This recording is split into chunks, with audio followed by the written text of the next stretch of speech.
Greetings and salutations. My name is Tish and welcome to the Artist Haven. In this live stream, we are continuing our 30 days, our 30 journals in 30 days. There we go. Being a little dyslexic there with my numbers again. Putting 30 before 30. Anywho, today we're going to be making a journal with this cute cover and maybe a few of those pages. I don't know. We're kind of winging it, but I did make a plan. I do have a plan, but I'm still winging it. So this is a really cute fabric that I got this at Dollar Tree, and I was like, this is so stinking cute. And I unrolled it, and there was no flaws in it, and it was a fairly thick fabric considering it came from the Dollar Tree. So I got both these because the oranges matched. I mean, come on. I haven't been able to find anything like this since, but maybe if you go on their website, they'll have something. I haven't looked for fabric there in a minute. So yeah, but this is a basic journal. We're going to leave it simple. No closure, no decoration on front, because this is just stinking cute the way it is, at least in my opinion. And I'm the artist here. If you don't like it, get your own fabric, make your own. Okay? Or buy this one and do what you will with it. But I really love this fabric. I just think it's cute. It's got little doves, foxes, hedgehogs, mushrooms, some kind of berry. So because I don't have anything that's kind of like this that would go with it, I decided to make a digital freebie for y'all. And I printed off 2 copies of this. One, I just did the single-sided pages. This is stuff I found when I was cleaning off my big table. I tackled that this morning because it was just everything everywhere, and I can't focus when it's chaos. I mean, a little bit of chaos is okay, but this was massive chaos, and it was not okay. So let's move this over here. We'll bring him back down. So we have some botanical cards arranged on a sheet, and then I found some vintage fabric. Actually, this is antique fabric, and it's got all these vines and flowers and just different things on it. So I thought that was really cute to put as a whole page. And then these are different magazine covers that I found, and I went in and brought up the saturation a little bit and did some other editing to them so the colors really pop. And it doesn't, they were really faded and old, you know, but they have such beautiful artwork on them. I wanted to bring it forward. So, and then I found this, the Bow Valley Call. It's a newspaper from Alberta, Canada, dated December 4th, 1913. So I took a few pages from this because it had some really, I just really love all the text. And it had some cool ads in it. So yeah, look at this skating rink, high lift mower, the Palace Hotel. You know, so you got some really cool, some pages there. And then I took all the ephemera, all the little bits and pieces, and put them all in like card form, so we can cut out note cards or tags. And then I found some really cool, some really cute, oh, here, let's do this. This is more of the botanicals. And then I found some really cute clip art with foxes, and I put them in different sizes. So these are little like postcards or postage stamp size. And then there's this little comic that I found that is a hedgehog. It says, study of hedgehog stealing an apple. He does a little roll and then it sticks to his back. I thought that was really cute. And you know, the forest isn't always sunny. It does have at night. So I had a dove flying at night here. This is from a cold cream label that I found and cleaned up and put a border on. And you know, I make minor changes to these. I don't change the art itself because the art is beautiful, but I do make it so it's a little less grainy, and I put a border around it, and so it's easier to cut out and just makes it more simple. I got a toadstool or a mushroom here that looks very similar to the one on here. So I found him. And then, of course, what would a Forest Friends digital kit would be without a couple of squirrels?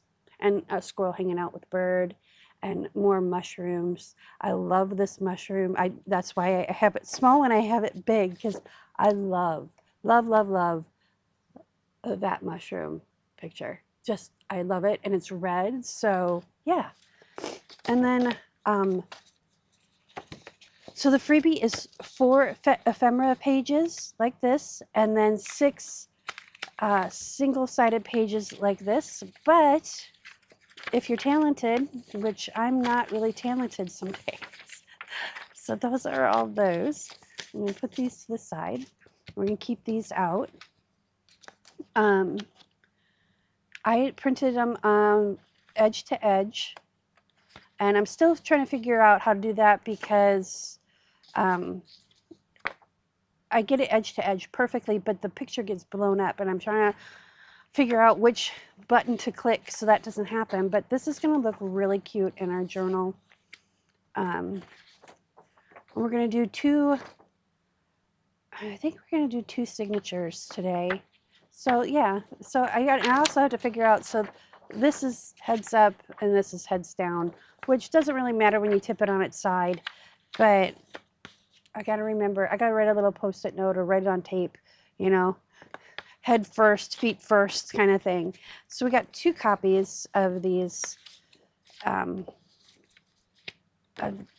the ephemera packs, because I was testing my printer and trying different settings and different export files and stuff, because I want to make the files smaller so they're not taking up all of your computer. I don't want to be a computer hog. So I found a way to make it so they're a little bit smaller in file size, but the quality is still like a full quality PNG, because PNG and JPEG are pretty much the same as far as print quality goes. But they're a little bit different when it comes to other things. Not much. Mostly it has to do with transparent backgrounds, which you guys don't need to worry about unless you're a digital designer. So we got 3 pages for our journal. And today we're going to keep it simple, keep it basic, because this is a very simple and basic cover. We're not going to put a closure on it. We're going to trim the strings, and we're going to put a pocket on each side here.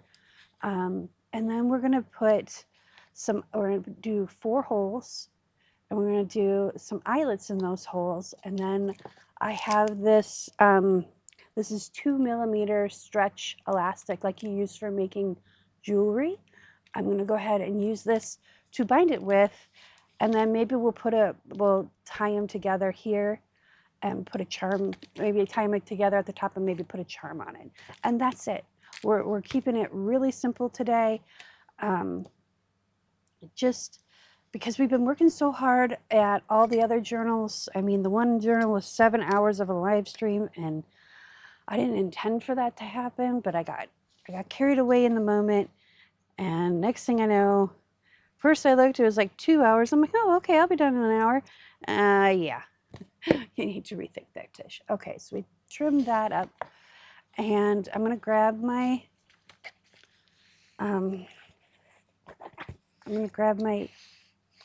template. And I'm going to make a new template real quick, because I'm finding myself doing 2 signatures in some of these. So I'll show you how I make my templates. Okay. Okay. That'll be our complicated thing for the day, because I want to keep this as simple as possible. Okay. Let's put this away. And the first thing we need for a template is something to make our template from. And that would require me to stand up and go get something. Give me a moment.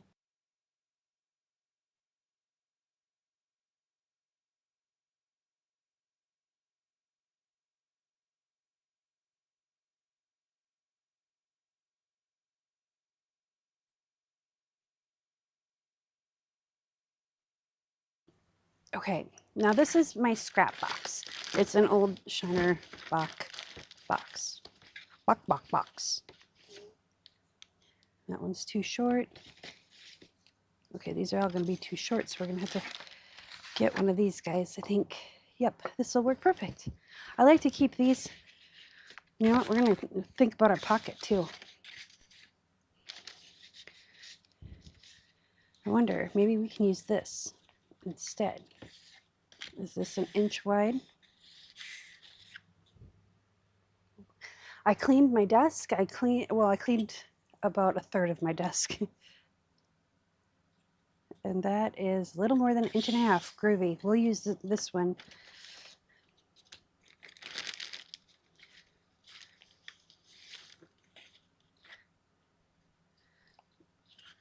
Okay, we're going to use one of these and one of those. So I put all my scraps in here of like this lighter weight chipboard, you know, pen and gearboxes. I mean, just things that are lighter weight that I can use for an underling. And I put it up on my shelf so that way I have it easily accessed. But I have one for cardboard too.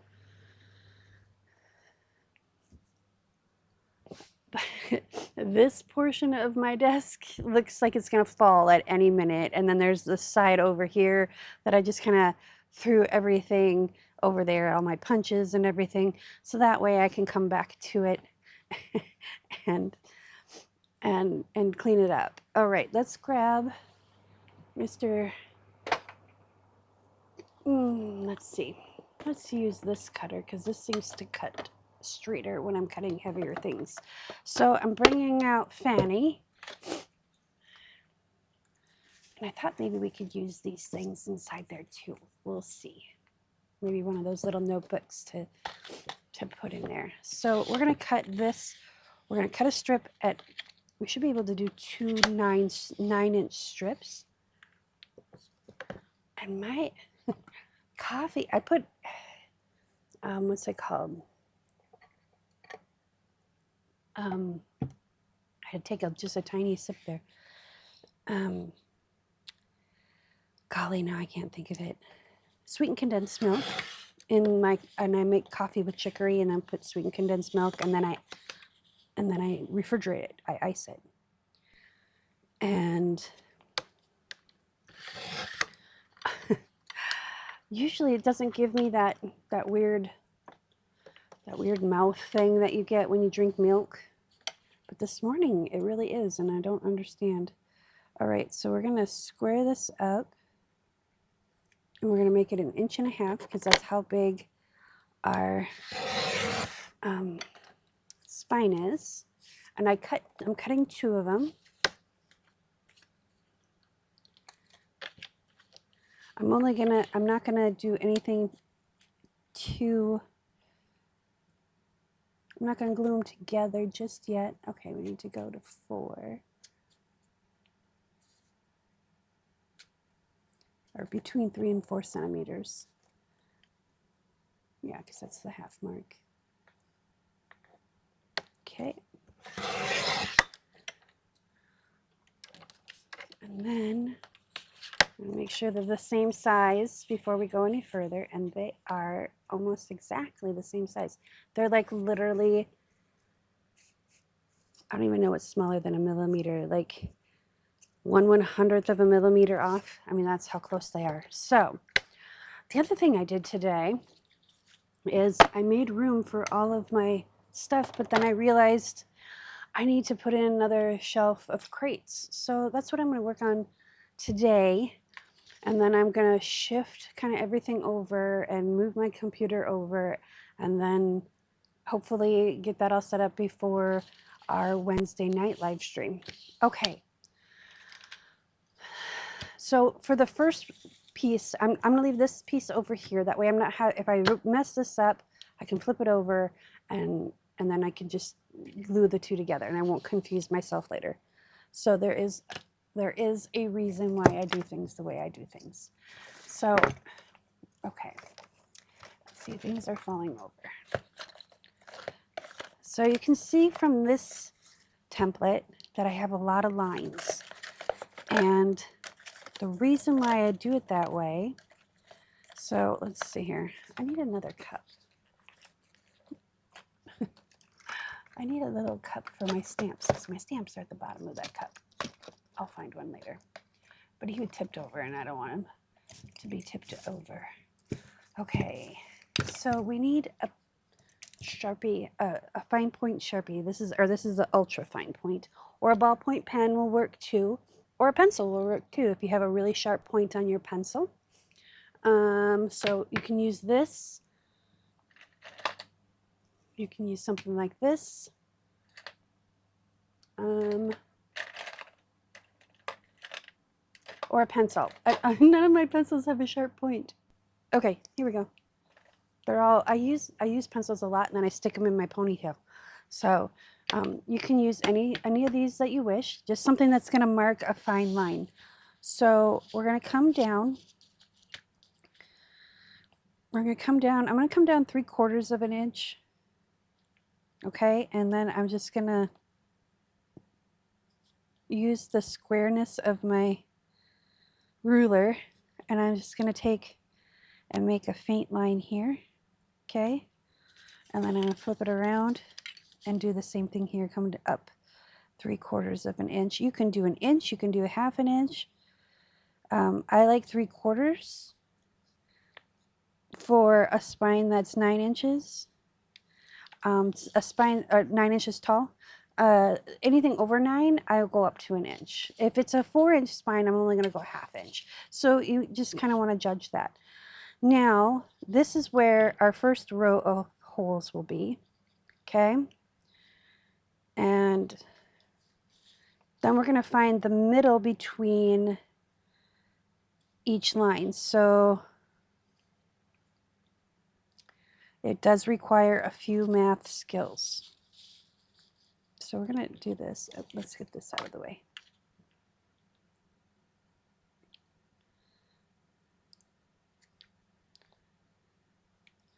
Why is that? Okay.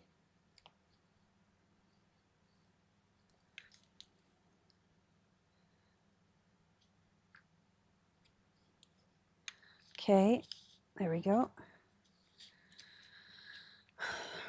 So you can either find the middle between the 2 lines, or you can find the middle between the whole length. And because math is not my forte, I'm going to do the length, because 1/2 of 9 is 4.5. So we're going to make a little dot here, and then we'll use the squareness of the ruler again and line that up. And that's where our middle set of holes are going to go.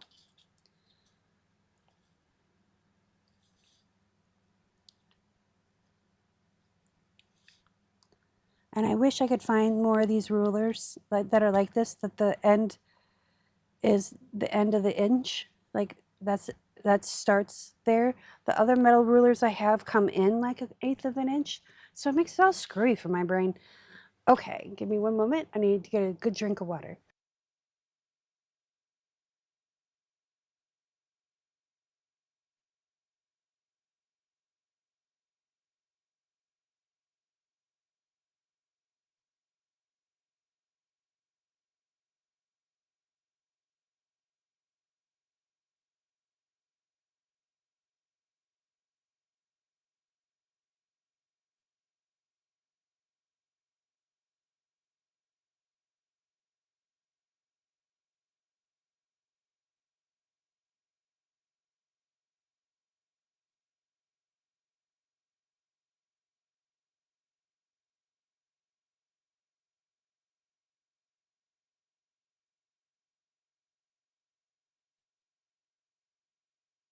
Okay. Hopefully we can get through this without coughing in your ear. I don't like doing that to people. So next step, we're going to find what we want to do here. So this is 1.5 inches. So we want to come in, I wonder if centimeters would be easier, because sometimes centimeters, like you can just go, okay, this is This is 40 centimeters, so I'm just going to go in 10 and in 10, and then there'll be, 20 between them, or in 15, in 15. But centimeters are smaller, so, and I should go, hang on, I'm going to get my sewing glasses. Oh, oh, oh. Because between the glare of the lights and my glasses being old, I can't see the lines. Okay, let's move this up here so I can put my arm down. Oh, we're going to do this all in pencil first. So that way if we make a mistake, we can re-erase it. So this is 1.5 inches. So if we come in 1, 2, 3/8 and 1, 2, 3/8. Nope, we're going to have to come in. Well, that's 1/4. 1, 3/4. Because that's 1/2 inch. That's 1/2 inch. Okay. So 1/2 inch is 3/4. So here is 3/4. Okay. Let's do dry erase markers so I can actually see it. So maybe, yeah, I can see that better. So if we go, there's 1/4 and 1/8, 1/4 and 1/8. Is that going to be good enough? No, I don't like that. Okay, so there's our halfway. What if we come in? Yeah, I like that actually, because 3/8 and 3/8, yeah. So get the lid for this. There we go. So we're going to mark this, and we're just going to double check.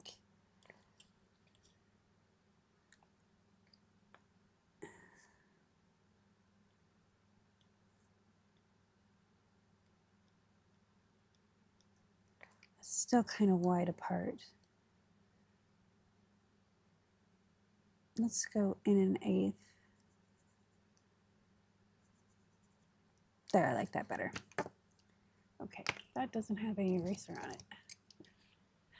No worries. I've got plenty of pencils, but they're all dull. So we're going to take this one off and this one off so we don't get confused.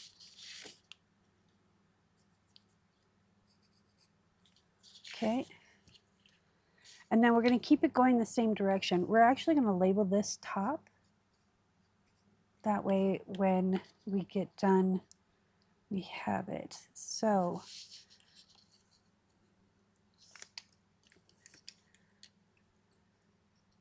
I'm going to line this up. And this is right here. And this is right here. So we went in 1/2 inch on each side. And then there's 1/2 inch in the middle. I suppose we could have just, said that from the beginning, huh? Divided it by 3 and put 2 lines. But I didn't want to have it be too close together. And I think it looks fine. So I'm going to make a mark here and a mark here. Okay, here's where it gets really complicated for my brain. So I'm going to draw a line between intersecting all 3 lines, top to bottom. Okay.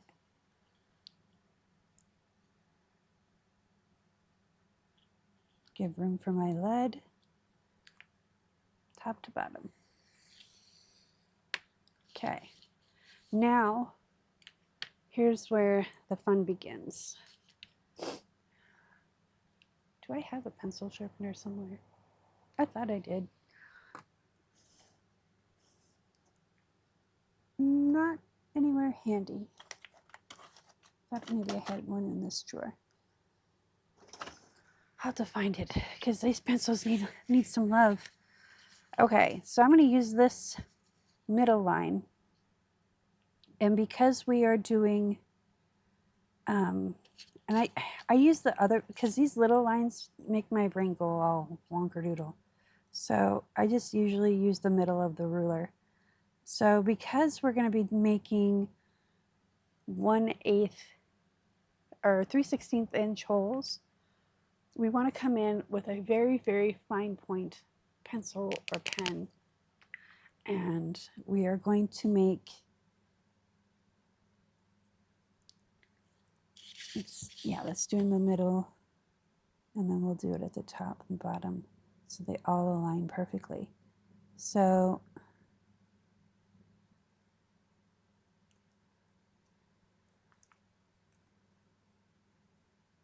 and line up the lines as exact as possible. And then we're going to make a mark here and here, and then again here and here. Okay, and then we're going to bring it up, line up our line.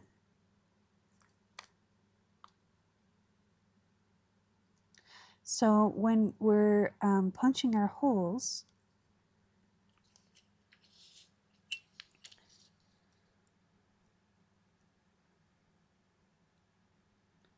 we have something to line up. We have a center line and a right to left line and a north to south line, and then we have a place to line up the edge of our circle. And this way you can be a lot more accurate with your holes, because if you're accurate with these holes, you can be accurate with your other holes. So we're going to line that up, and then we're going to line these up.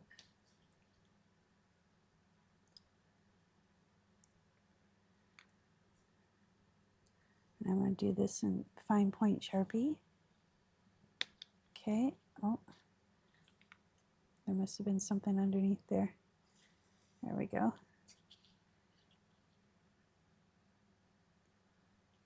And then I'm going to go grab another fine point Sharpie in a different color.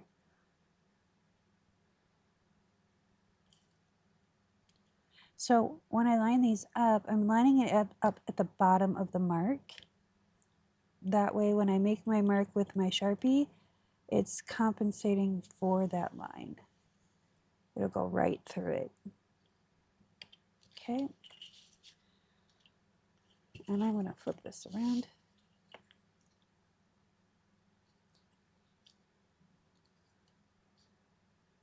There we go. And hold this flat. I am putting really firm pressure on it. Oops. So it doesn't slide while I'm drawing. My dad was a draftsman, can you tell? I'd watch him just like attack. He would make patterns for making picture frames, and he would just sit down and and it's just like, dude, how do you do that? But he was a draftsman, and that's what he went to college for. So he had years of practice. That's why I wonder how I'm my dad's child, because he was so good at math, and I suck. So, all right. We're going to put that Sharpie away. We're going to put these pencils away, because we're going to put one more Sharpie mark in here. Do I have a fine point Sharpie over here? I don't think so. No, these are all the chunky fellas. I like the chunky fellas. They work well. All right, let me go get, I got a bin of Sharpies here.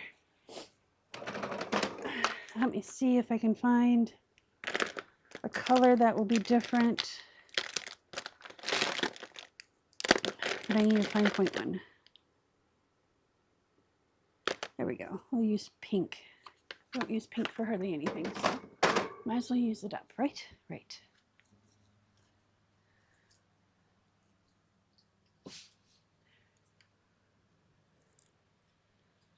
All right, so we're going to take and we're going to draw redraw this line in a pink Sharpie. And I got it straight.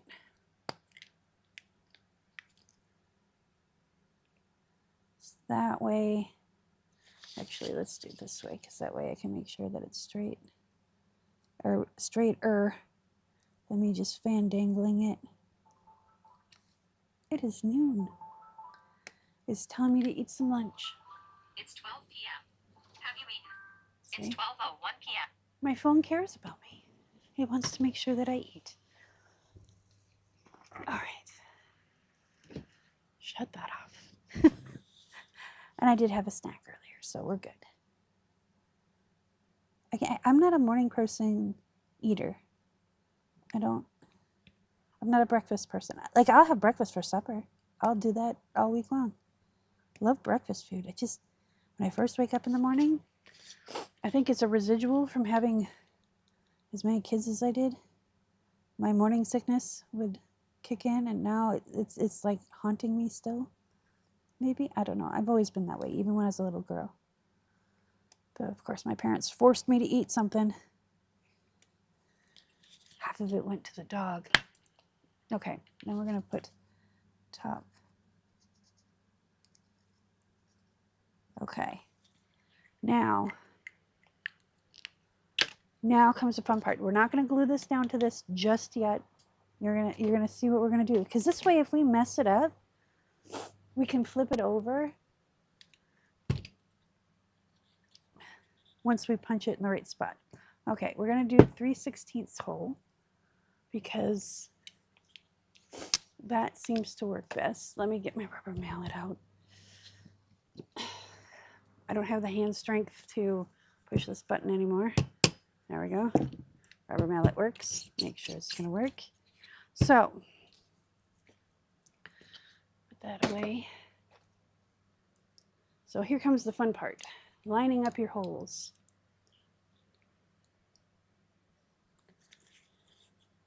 Now, I come down, I'm like, even with the table, and I bring the hole down and I'm shaking. And I line it up between the two circles.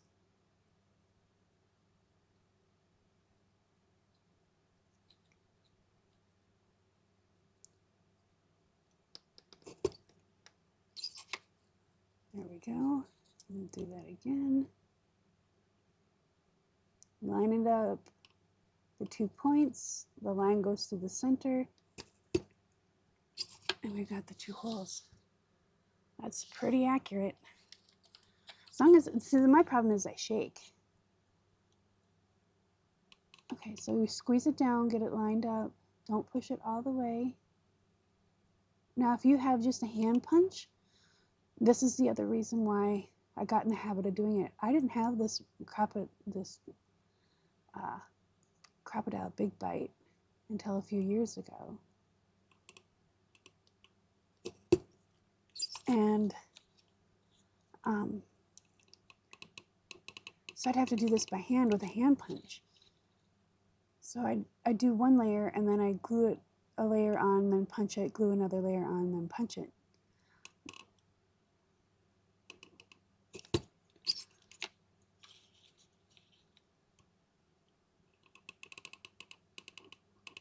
So I'm holding my breath.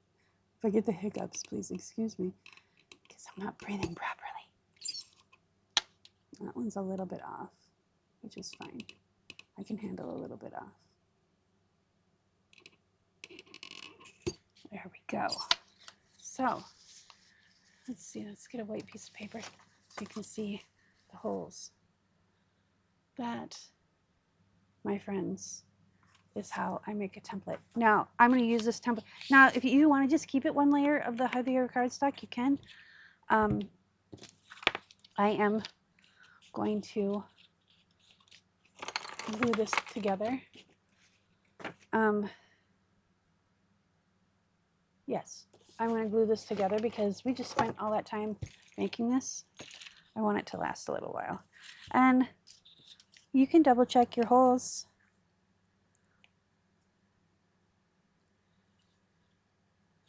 we are fairly straight there.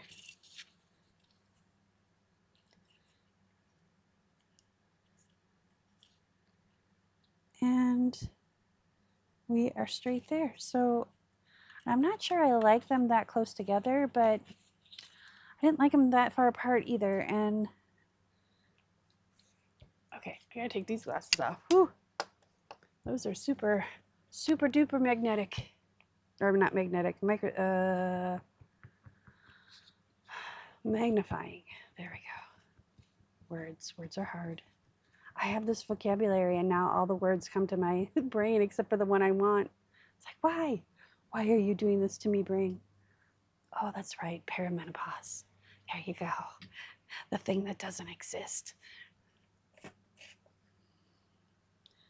And now I look, you know, I've been doing a lot of research on perimenopause and all the things, right? And it's hard to find like reputable things. And then they said, you know, hormone therapy is bad for you. Hormone therapy is good for you. I'm like, is that kind of like how they said eating carrots was good for us like my whole entire life? And then a study came out and now they're bad. So I took it upon myself to try and find reputable studies and everything like that. And it's like, oh, that's why I feel all foggy all day long, no matter how much caffeine I drink. Because caffeine doesn't make me hyper. It makes my body a little hyper, but it doesn't make my brain hyper. It actually helps me calm my brain down. So I don't know if anybody else has that. That's part of the ADHD, I think. But I think I started perimenopause like a decade and a half ago.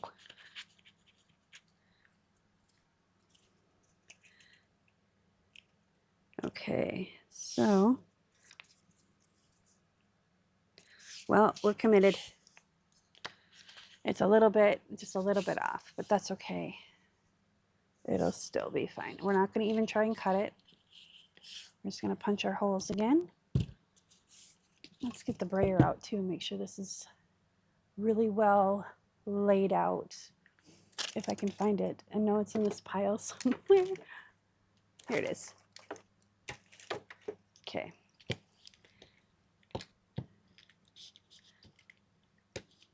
And then we're going to take our pink marker and we're going to write on here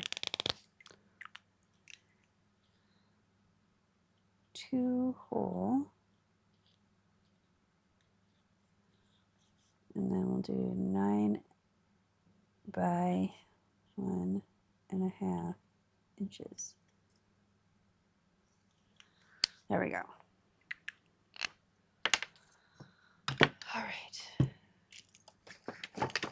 Now we saved it. We did all that math and all that thinking and all that. And I'm gonna let this dry for a minute, but now we don't have to do it again. Now we are set until this thing, you know, falls apart. I thought about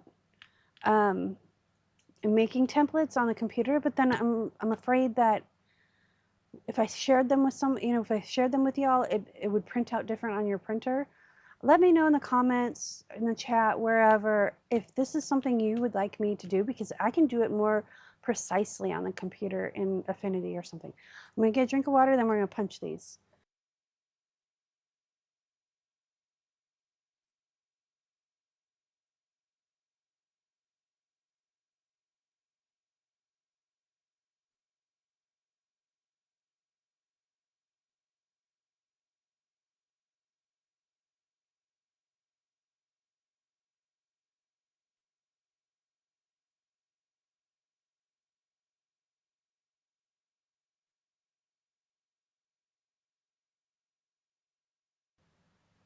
Okay.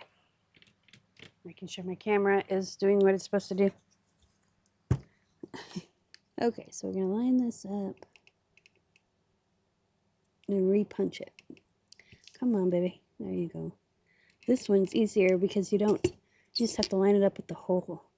And because it's a thicker cardboard, you just kind of squeeze it and pop it down.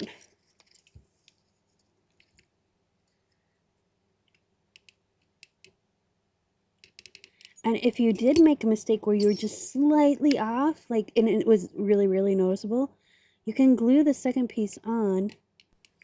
You know, flip it over, glue the second piece on, and then punch your hole just slightly over from that. It's going to be a little weaker, but it'll work. And then you don't have to do all the maths again. All right. So this says 8. This one says 8 3/4, but it's, you know, a little bit shorter. But the book itself is supposed to be 9. So I make it not to be the size of the book, not necessarily the size of the spine. And then one other thing that we need to make sure of is that, yeah, see, this is not going to work. This only works for this one. So let's take a piece of cardstock. And I want cardstock that I can actually see.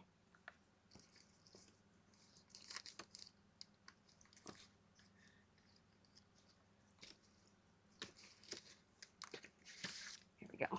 This is craft. Oh, this is not cardstock. This is craft paper. Oi. Now you could take an old cutting board, or you know, those flexible cutting boards.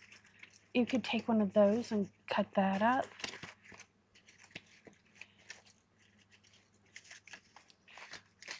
Oh, for Pete's sake. I didn't want to have to use black. And that's not even cardstock, that's art paper. That needs to go in the art paper pile. I know I have cardstock here. You know what? I've got this photo paper, which will work. This is Mikey's offcuts from his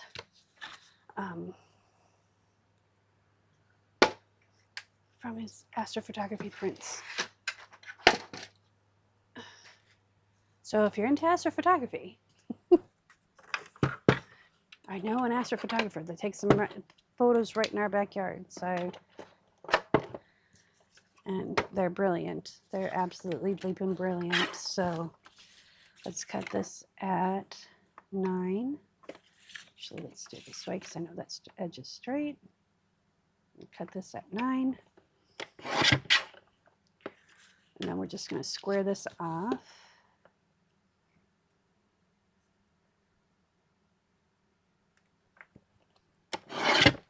There we go. That piece can go over there because we can use that for another project. This is too skinny, so we put it in the bin. And look, I cleaned it. If you're not new to this channel, you will not know this, but I keep all my paper scraps in this bin, and then they go in a bigger bin. And we're going to be making, as soon as that bin is stuffed full, which is probably another month or 2, we're going to be making paper clay. Because I haven't made that in years. So, all right, we're going to take the scoreboard, whatever you want to call it. We're going to score this at 1.5.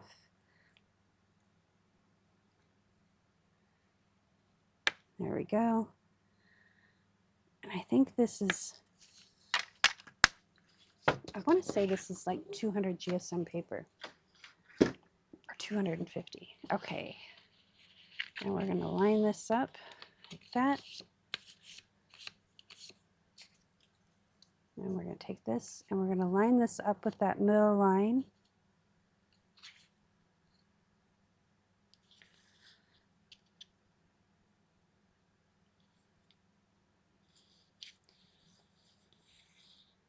Like so. And we're going to take our pink marker and we're going to come straight in from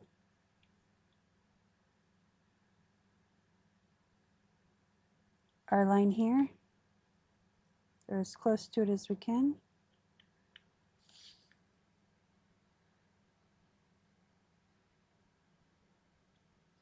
Okay, and then we're going to take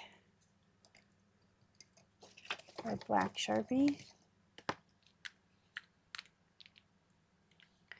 And we're going to draw just a line up and down. And then we're going to write top on there. And we're going to write 2 hole and 9 inch by 1.5 inch. That way we know what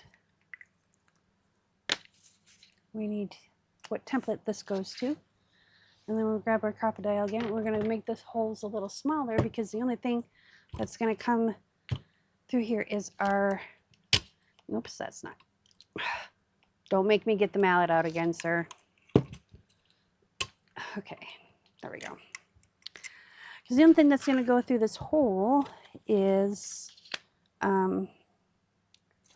our dowel, not our dowel, our awl or our bead reamer. I'm just going through and making these lines a little bit bigger so I can see them. Put those back in their little spot. Excuse me. I try so hard not to do that to you guys, but sometimes they sneak up. Okay, so there's that hole.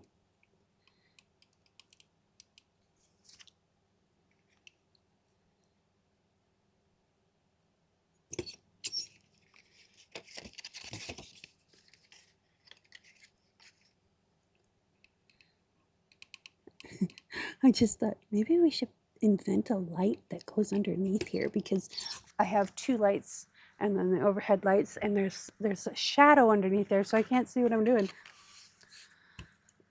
It's like, maybe we need to put a headlight underneath there. Just a little magnetic light that goes tink. Okay, so these should line up perfectly, and they do. Groovy. All right. Now, I'm not going to use this right now, but I thought I would make it and show you how I do it. So these all need to go back in their space, but we do need this one, and we're going to need the crocodile again, but I put him away because we don't need him right this second. Now, here's what I do. This is our top, so we put the top on. We get this lined up. So you can see this is a little smaller than 9 inches. And we're going to fold this up, make sure that we're not hitting the front or the back or the front. There we go.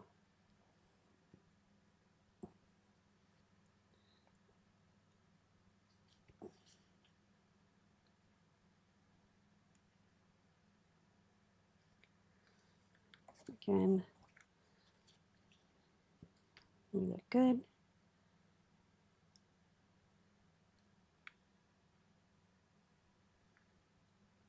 Okay, now we're going to take, since we're putting, we're going to be putting eyelets in here. I'm just going to make the holes big. I'm just going to take the circle, and the eyelets will cover any mark that we made. And I'm using black, so we should be able to see it. And I'm going to put eyelets in all 6 holes, but I'm only going to use the top 2 and the top bottom holes. So keeping it, the pen as straight up as possible. Just make your circles, and there we go.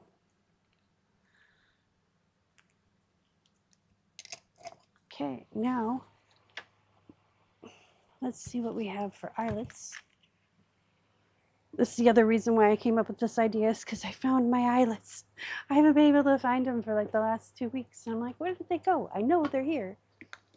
So we've got a bin that has eyelets in it. And this is some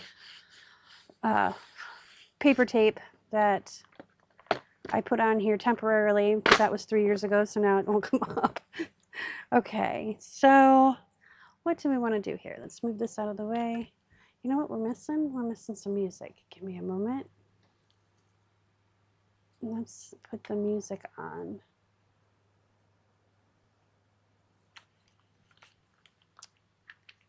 Because, you know, I don't like working in silence.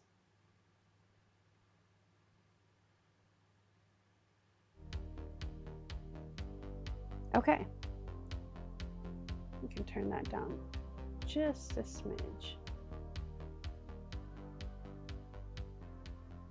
There we go.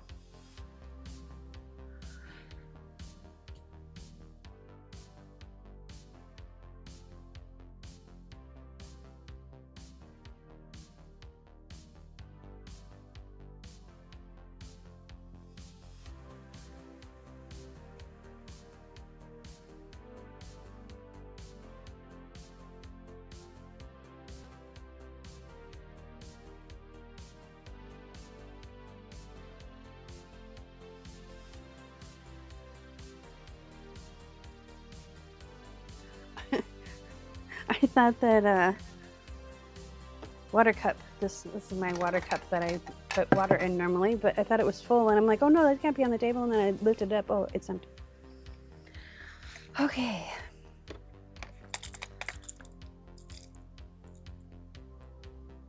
We could use, no, I want to use the bigger ones. So where are my tweezers? Here they are.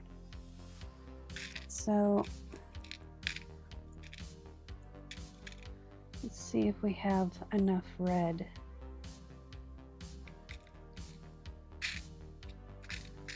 Green would be good too. I don't have any gold. Do I have any orange ones? Oh, orange would be fun. I like orange. So there's an orange one.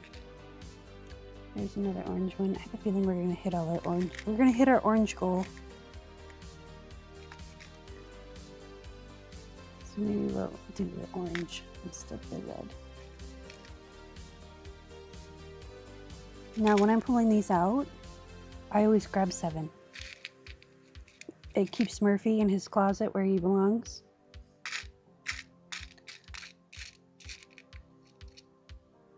Okay, grabbing 7, and those are snaps. I thought I had, I do. Let's get the washers. Let's get a little container to put these in.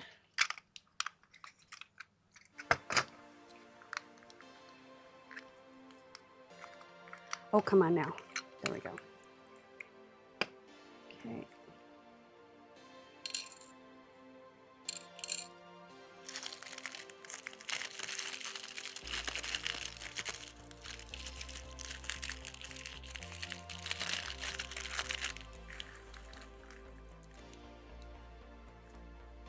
That's more than 7, that's okay. We have extras, and that's what we want.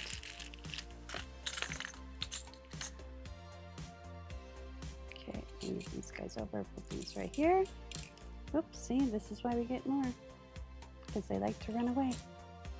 All right, now we can put this away. So we got that done. Put this away, and we'll move this back over to our shelf where it belongs.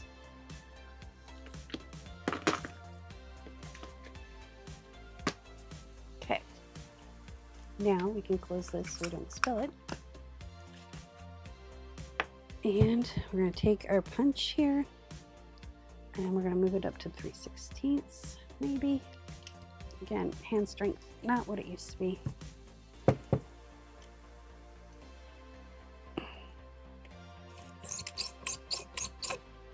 Sometimes if I wiggle it, it makes it looser, but you know what? We're not going to argue with it. We're just going to take out our little rubber mallet, the Dollar Tree special right here. Give it a tap. Okay. Okay, try that again.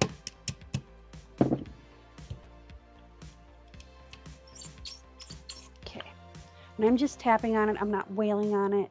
I just don't have the strength to get it over that hump, I guess. So, starting with the hole closest to me, I'm going to line up my hole. Oh, that wasn't the hole closest to me.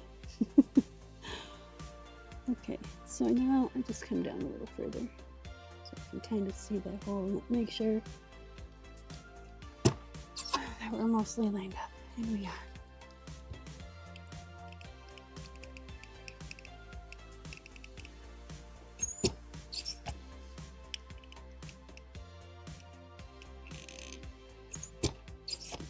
Okay.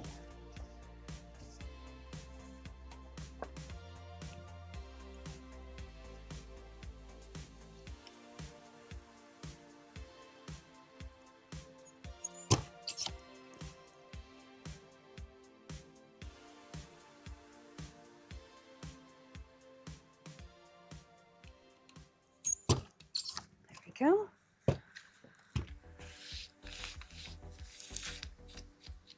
Those go in the bin.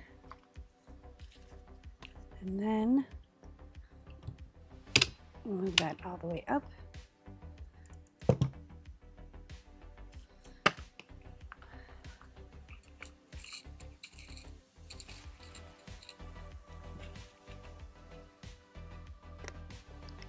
And then we push these through. I'm gonna grab my blue bag because that has my seam ripper in it, but I might not need to because where did my little yellow handled scissors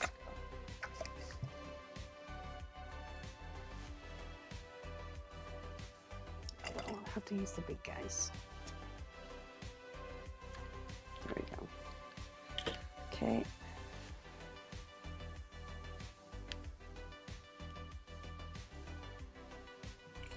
One.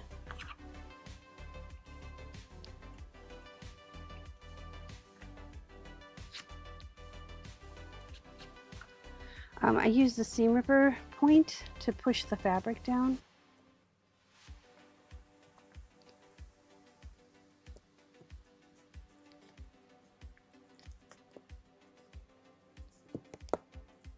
And sometimes these don't like to go in.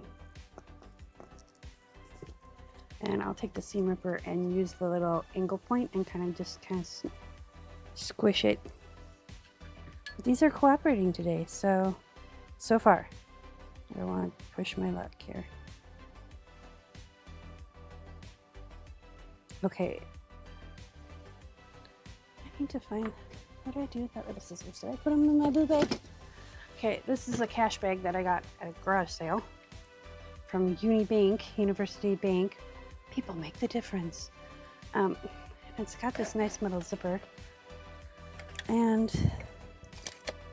I keep my pinking shears and my thinning shears and my things in here. That way I know where they're at. And my seam ripper, one of the couple of them that I have. Oh, I break them. I don't know how that happens, but this just works really well for pushing your fabric down. And stuff. There's my pink. There's my yellow handled scissors. I found them. These are my fabric scissors. My little fabric scissors. So we just come in here. And I was using them for paper because I couldn't find my other black handled scissors, my little Tim Holtz scissors. So I'm probably gonna have to buy new fabric scissors and then make these paper ones, but we'll see how they do. So far they're doing great.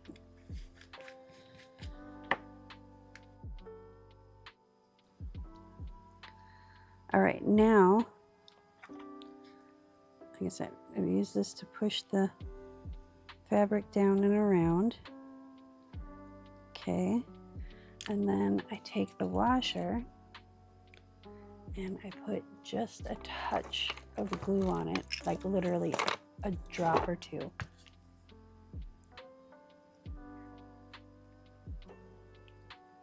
See, like that. And then I put that down over the top and I push it down.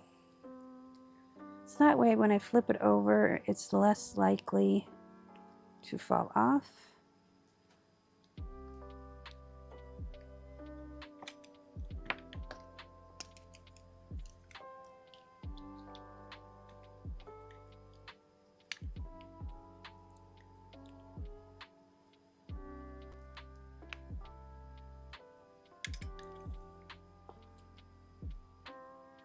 There we go. It still falls off though.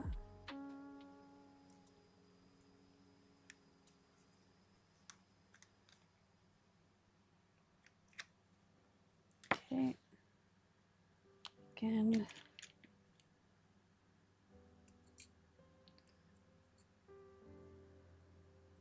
And I'll be real right now. I don't know the proper way to put these washers on, so I just put them curved side down because that seems to be the way it works the best for me.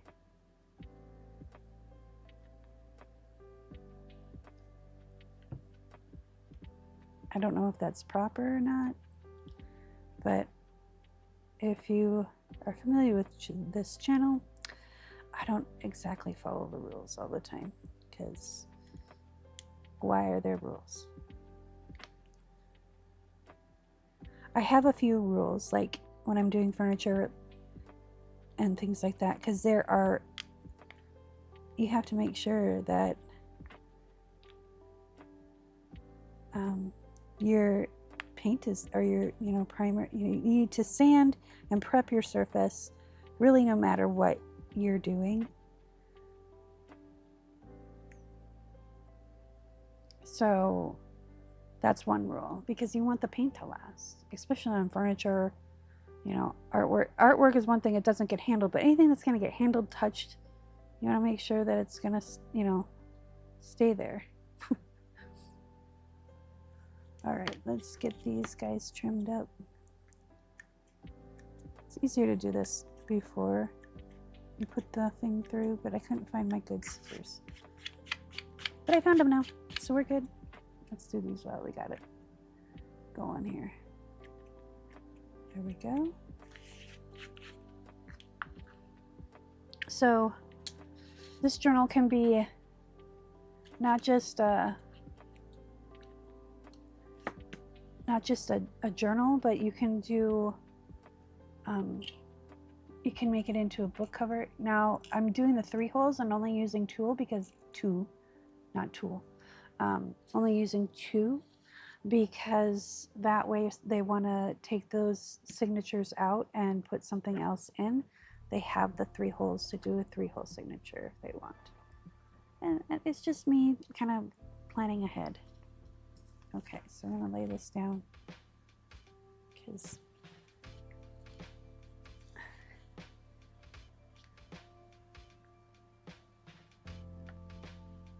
okay, so this is what I do. Just kind of clean out the hole a little bit.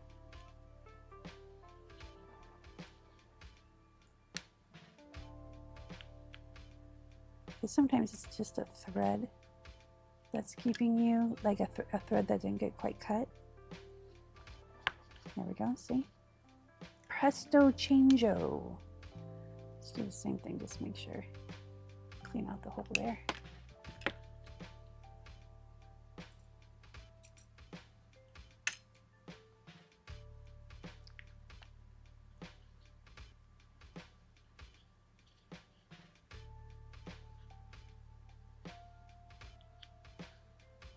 There we go, there we go.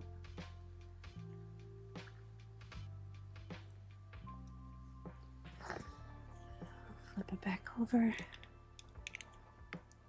Push the fabric down.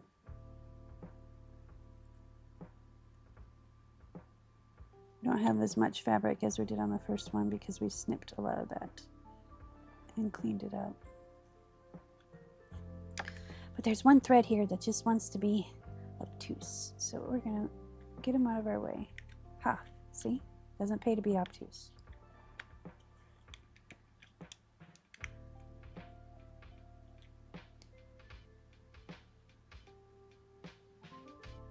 And just make sure we have it all the way down into the eyelet. There we go.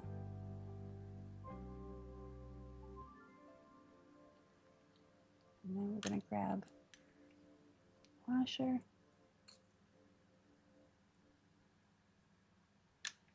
Put a couple drops of glue on it.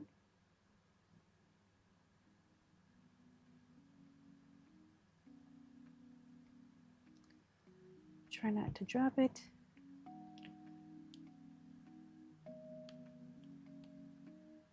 And then hold it down with your fingernails. You can take out your tweezers and hold it down like this.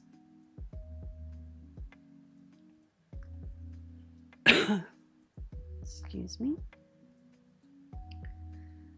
And give it just a minute to adhere. There we go. And we grab another washer, maybe. There we go. We just keep doing this until we get all 6 holes ready to be pressed.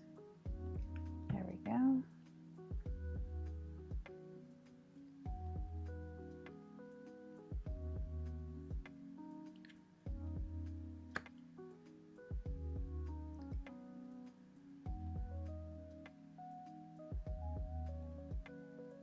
And I'm putting firm pressure on it. I'm not like trying to break a nail, but firm. And I'm counting to 30, trying to count to 30 in my head, but sometimes it just, I have the 1, 2, 3, 4, 5, 6, 7, 8, 9, 10, 11, 12, and then I want to go off into the rest of the song. If you don't know what I'm talking about, I'm sorry. Okay, let's get that. Clean out our holes.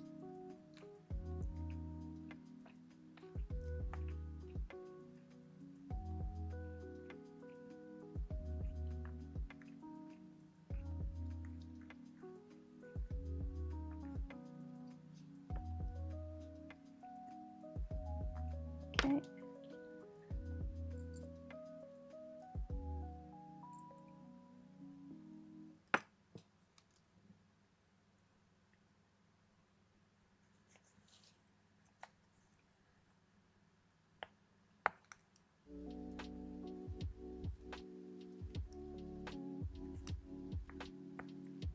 There's one.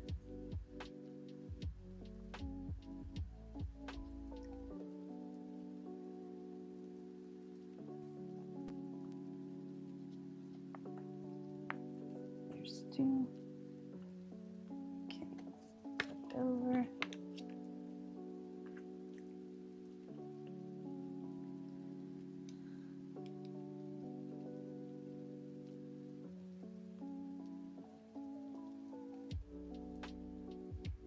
Okay, I need to snip that string. The reason why I snip the strings is that way when you go to put the washer on, 1, it's easier, and 2, it's neat. It's more neat.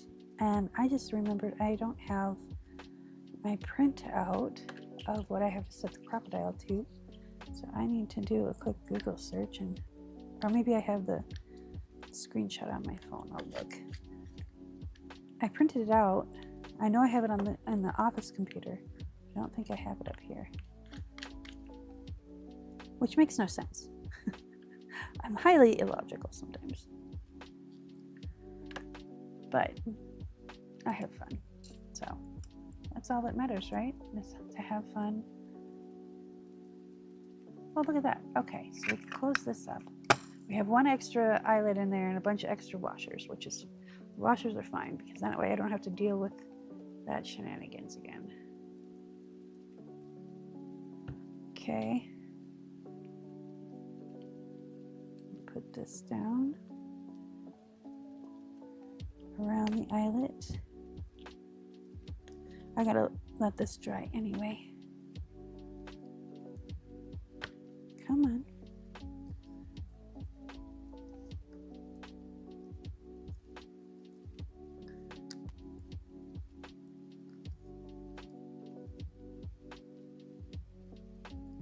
And yes, this is an extra step, but I find it a very worthwhile extra step, especially if you're making it into a book cover, which is one thing I need to do this week as well. Make a couple of book covers. I've got some really cool fabric that I got from the Painted Raven. And I want to make book covers out of them because school is going to be starting pretty soon.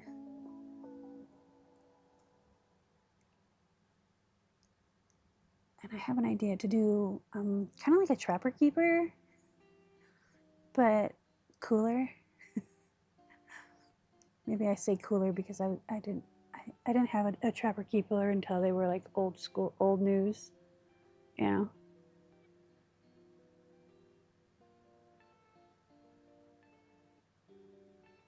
All right, that should be good. And then we'll take this last one, and then we're gonna let this sit for a minute while I go find the settings for. Well, that one got. This one has a lot of glue on it. Hopefully, it won't hurt anything. It won't like be in my way. All right. Yeah, that's probably a good idea. Put a few drops of glue before. No, because then I'll get glue all over my crocodile. I don't want that. That thing's expensive. Well, it's not. I think they're like $40 or $50. And I have had that crocodile for 4 years. So $10 a year for a tool. That's kind of how you have to, you know, justify. Like my Big Shot, I got on Amazon Prime Days. I paid $100 for it. Normally it was like $170 for the set I got. It was $99.99. And so I saved myself like $70, and I know I'm going to have it for a long time. At least I hope I do for $100. Same with the paper cutter, my Fiskars. Fanny, she's 3 to 5 years old. I inherited it, but I know that how much it costs. It's like $130 for this cutter, but it's self-sharpening. It weighs 90 pounds. No, it doesn't really weigh 90 pounds, but it feels like it does. But make the investment. If you are dabbling in it and you're finding that you really enjoy it, if you're ADHD like me, don't go out and buy all the things. Just use what you have and see if you like it, if you can stick with it. Because I have ADHD and I love this because I can do all the things that I do. And like I can do all my mixed media stuff with this. And I can do card making and have all my card making stuff, you know, and use that. So this is junk journaling, or journaling in general, is just like everything you could ever want it to be, at least in my opinion. All right, I'm gonna go grab my mouse and go sit at my laptop because my phone is downstairs. My old phone's up here. That's what's playing the music. But my other phone is downstairs, so I don't get distracted. Okay, give me a moment.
Okay, I found it.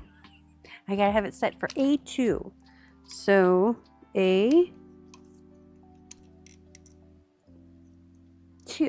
There we go. All right, so if you've never used a crocodile before, this thing is a miracle worker because you don't need a lot of hand strength. You can use your whole arm to press these down, and I get it started. Maybe. There we go. I need to put some WD-40 in there or something. I get it started, then I use both hands, and I push it down. And you hear it pop. There we go. Because that's the washer going on top of, or the eyelet going on top of the washer. So I get it kind of seated in there, and then I bring it down, I wiggle it so I know it's in the spot, and then I can use both hands and press. And I used to do corsetry where I would do the eyelets like this with the washer and stuff by hand, mind you. I didn't have this. And then I would stitch over it by hand, so it was like double reinforced. But it looked pretty, you know? So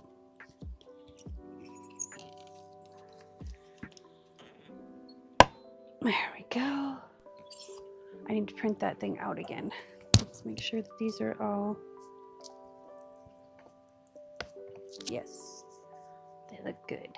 They're looking good. And I like having that little bit of glue on there. Oop, wrong way. Ooh, almost messed that up. And so you put the washer down and the eyelet up.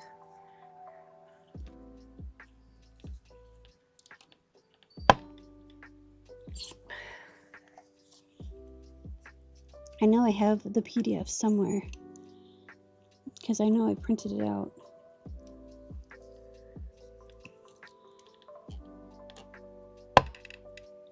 Okay, now I'm going to let that sit for a minute.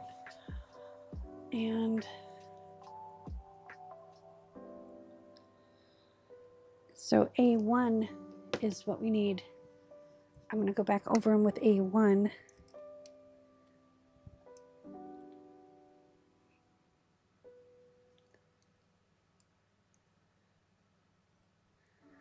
And make sure they're flat.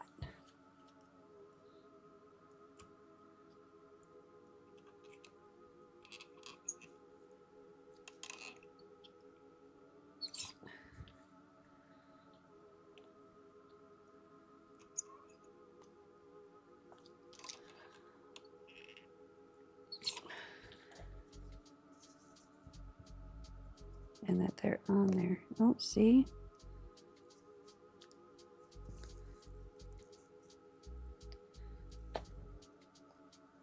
Well, golly gee wilkers. All right, those didn't want to stay on. Let's try this again. Excuse me. The bottom two didn't want to stay on, so we're gonna glue it back down.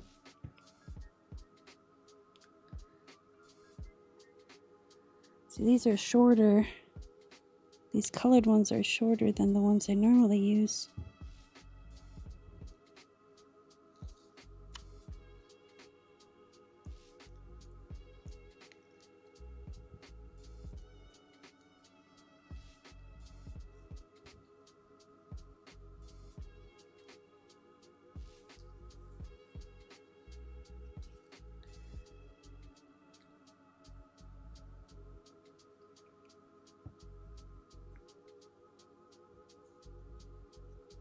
Okay.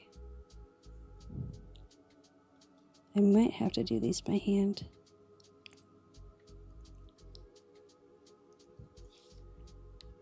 These ones stayed. Just these bottom two. There's always two in the bunch, right? There's always at least one in the bunch that just doesn't want to cooperate.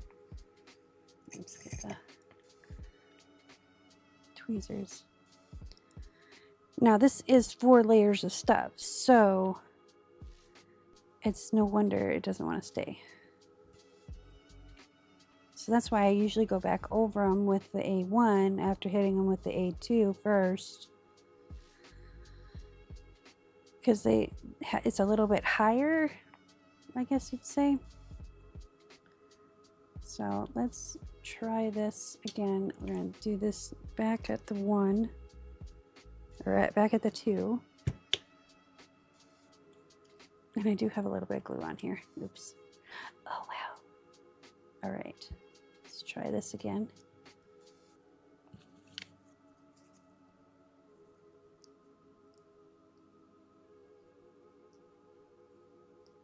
Okay, that should be dry enough that it stays.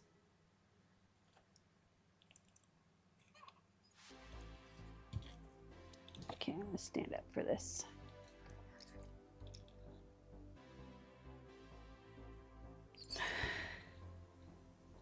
Do this again.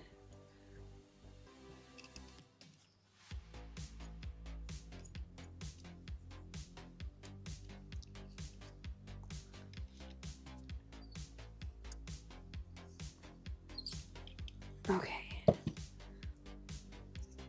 Well, the washer came off right on the thing.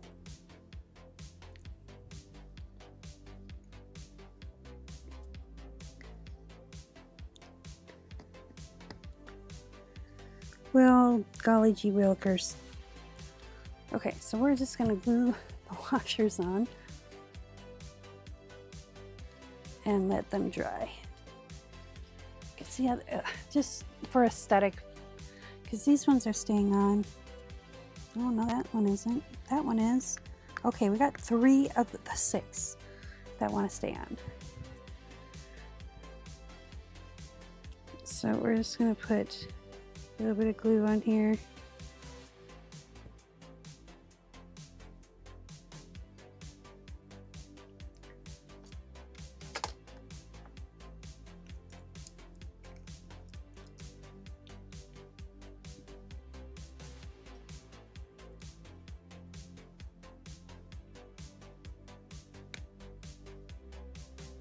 So I'm going to push that down.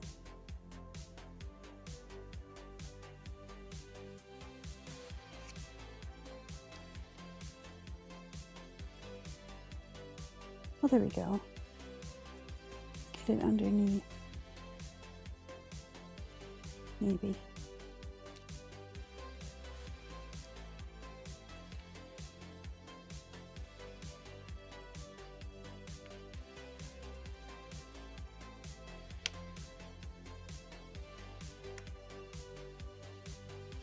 I can't take these out because they're smushed enough in there. I wish we had more options than Amazon for eyelets. I haven't been able to find a source that had decent reviews on their eyelets.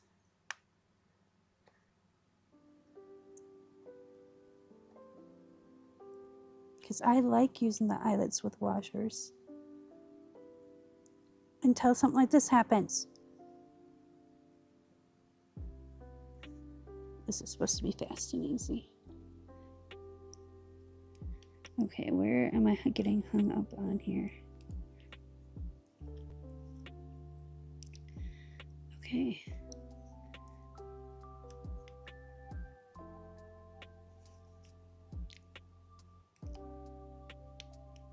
What we're gonna do, take out the fabric tack and we're just gonna glue them in place.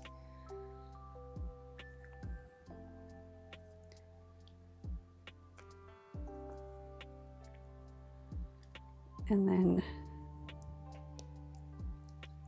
because I can't seem to get these to go underneath.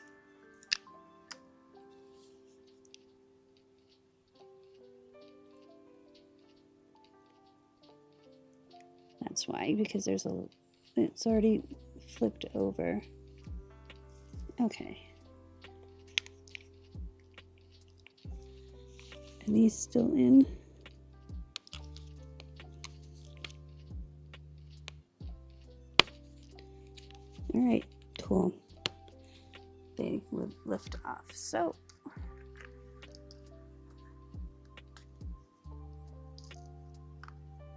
I'll just re-squish them with A1 and call it a day. Because apparently these were from Amazon and I've had hit or miss luck with them. Last time the washers were great. This time not so much.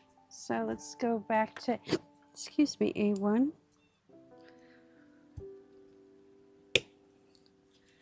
And smush them down.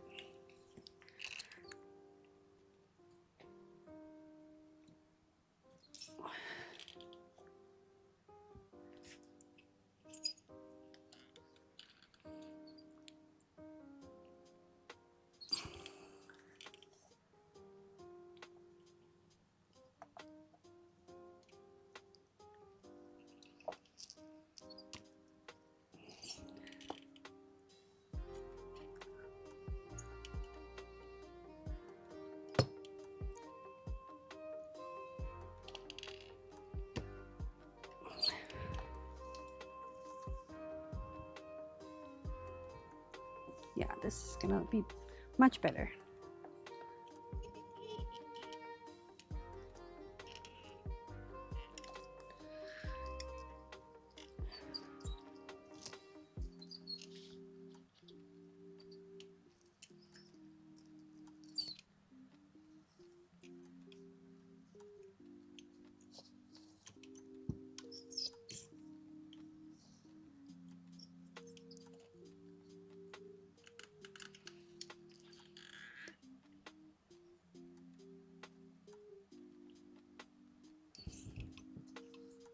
Okay, whew.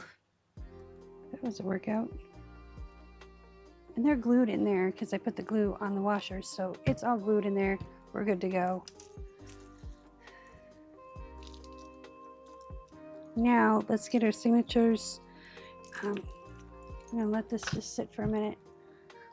Let's get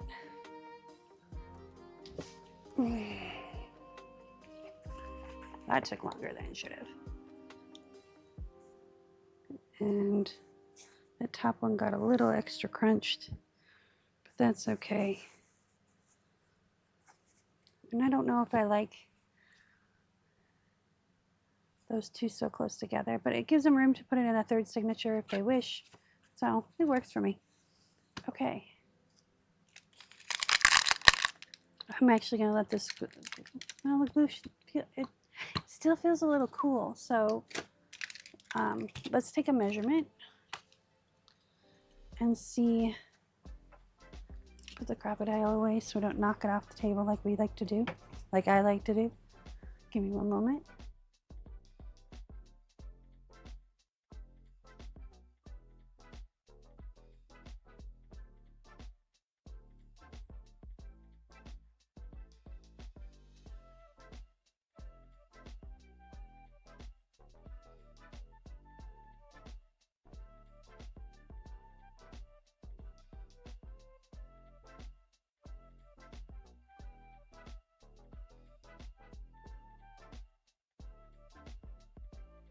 Okay,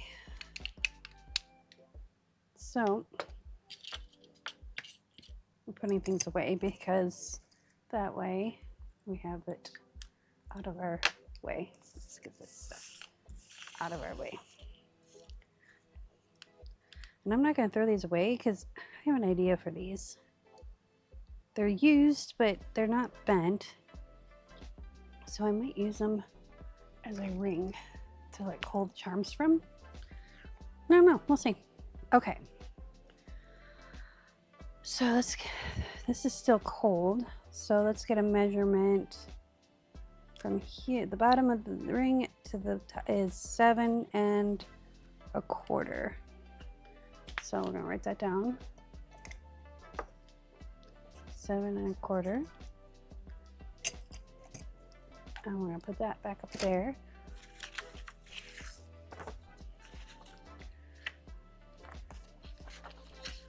I'm going to fold this one in half.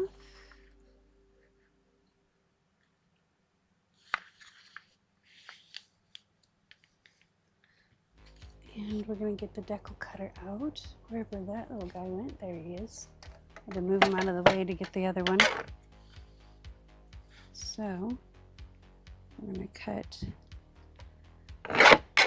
that edge and mark. That's the only thing I don't like about this decal, is it only goes to 6 inches. So we're going to make a mark right there.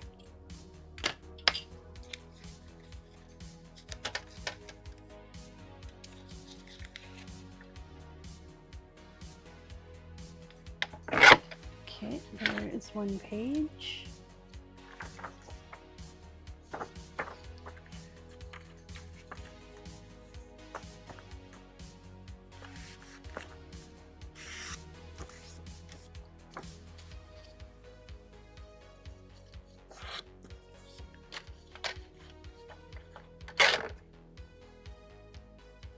Actually, I want to just make sure I don't cut off all that fungi guy.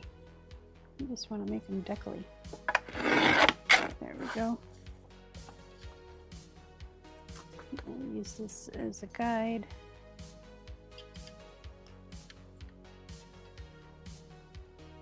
There we go. And that's why I'm using these. There we go. Put these in the pile to use on collage. And then this guy,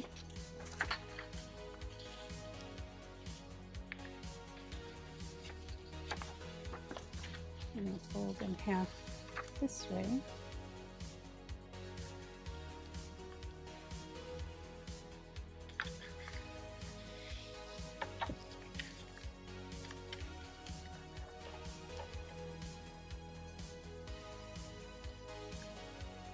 And we're going to get the other cutter out.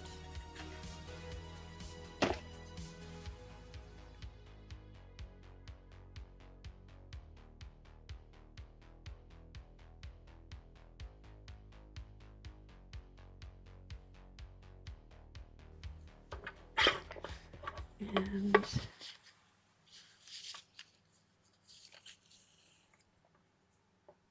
line this up.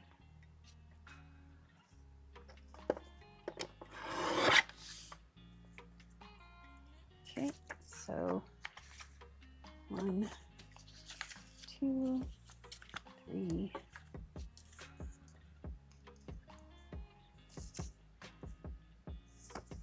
4. Okay.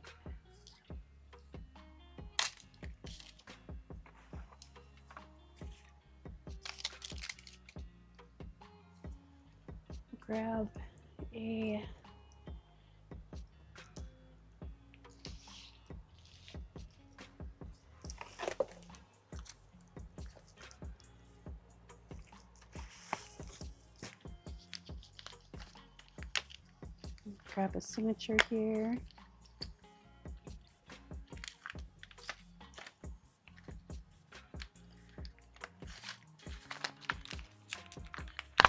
Grab one of those and one of these.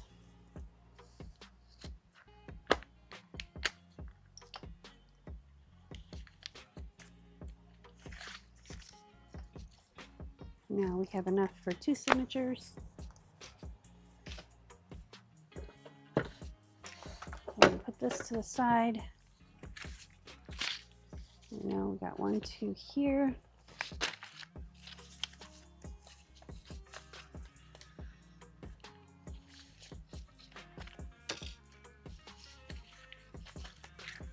Is this an opening one? No. This is though. Are we under 7 for this?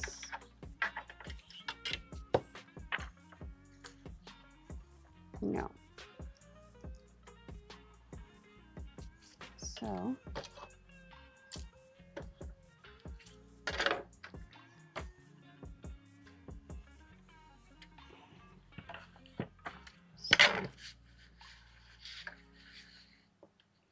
cut that off at 6.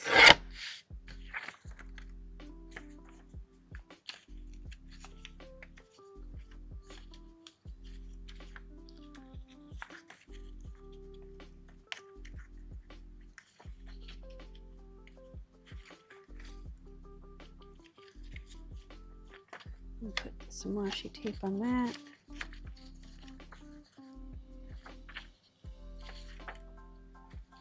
Some washi tape on that. Actually, no. Okay, so we have one there.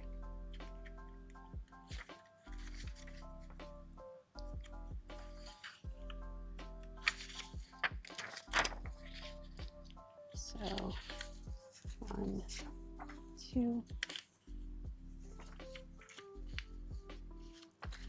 Okay, put that over there.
So I got 1, 2, 3.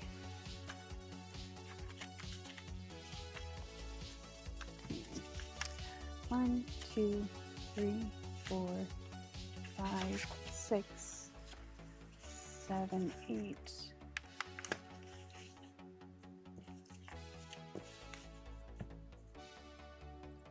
We might put these off. Put them over here for now. Give me a moment.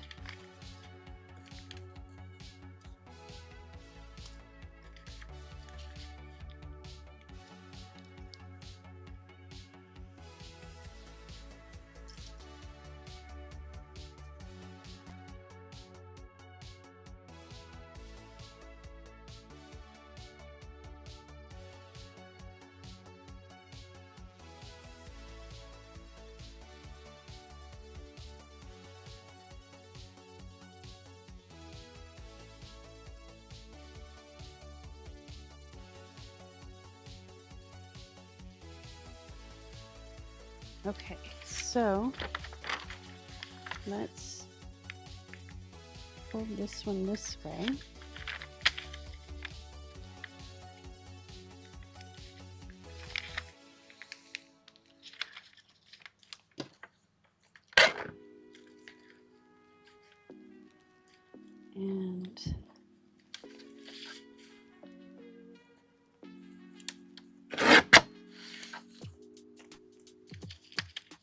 And then we'll fold this one this way.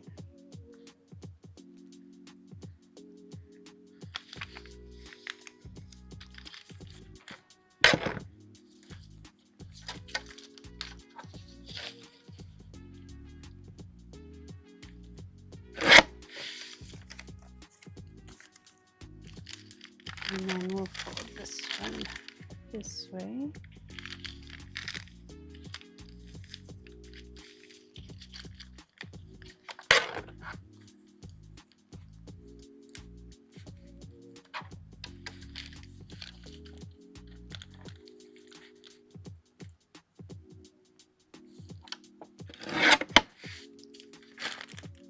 And we already have one of those comp sheets, so we'll put that up there.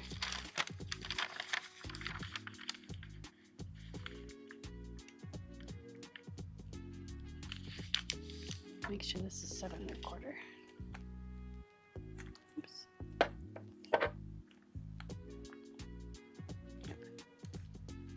We'll do this one at 7 1/4.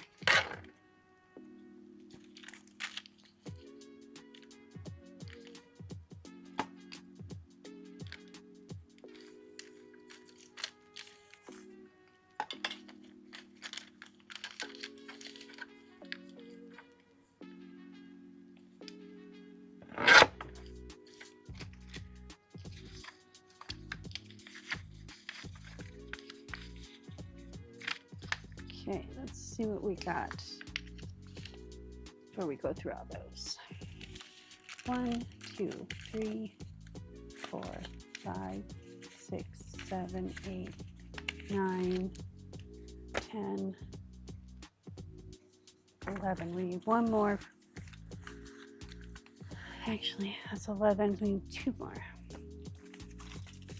Make sure we got 11 over here. 1, 2, 3, 4, 5, 6, 7, 8, 9, 10, 11.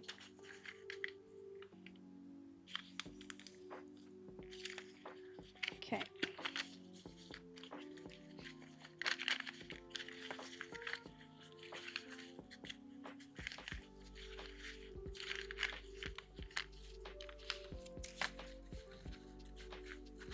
So we need more taller ones because we only have 2 tall ones. So let's bring out these 2.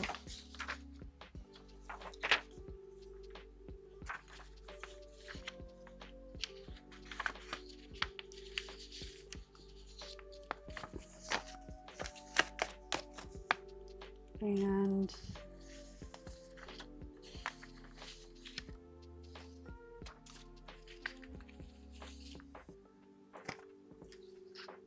because this is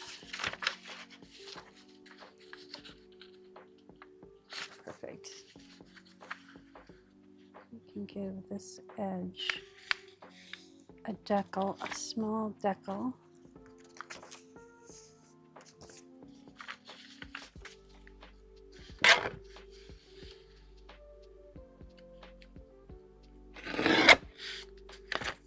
And then we need one for the other side.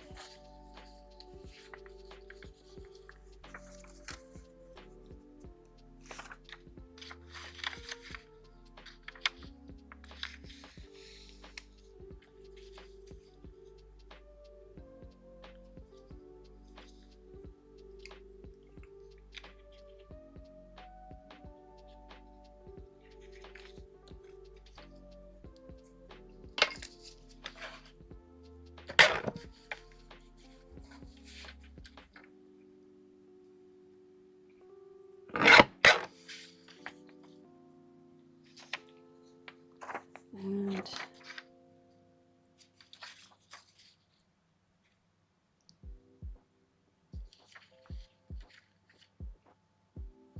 let's do this way. No, let's do it this way.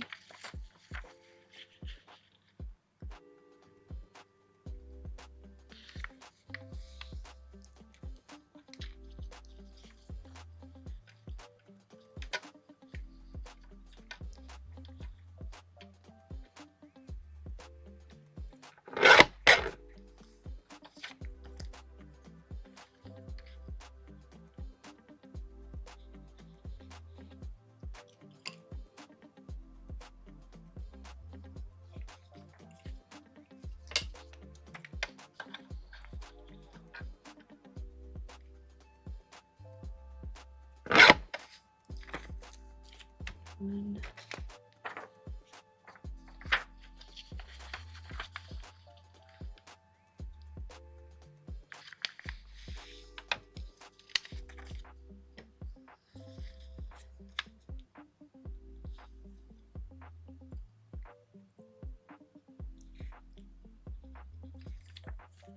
there, we should be good now after this one.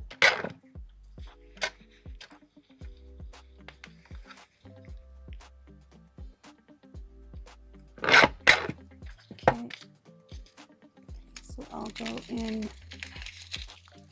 and we'll pin these all together. Put a few more sheets in. These are the leftovers, so we'll pin these together and put them, make sure they have 13 in them, and put them back in the signature box. Okay, those in there, that over there, and we should have 13. If we don't, we'll figure it out.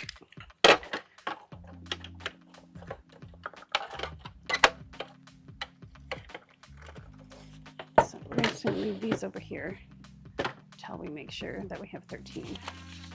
So 1, 2, 3, 4, 5, 6, 7, 8, 9, 10, 11, 12, 13. Great. So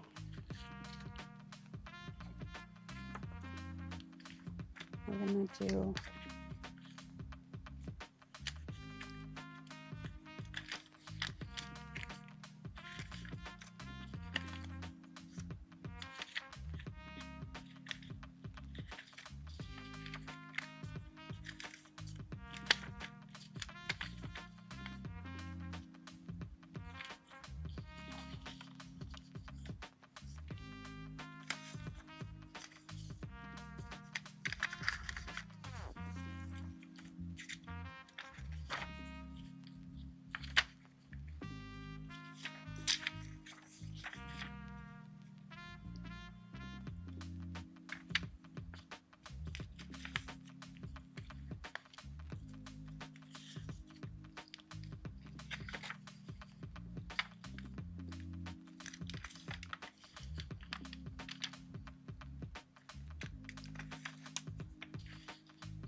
Okay.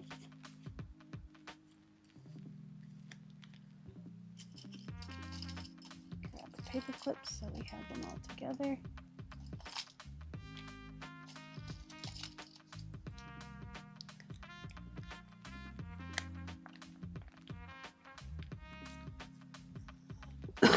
Excuse me.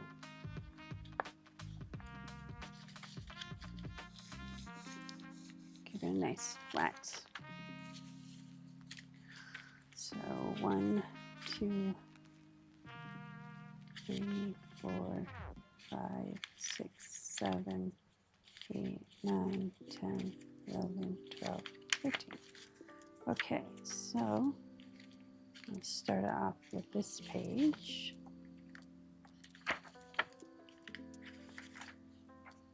So 2 taller ones.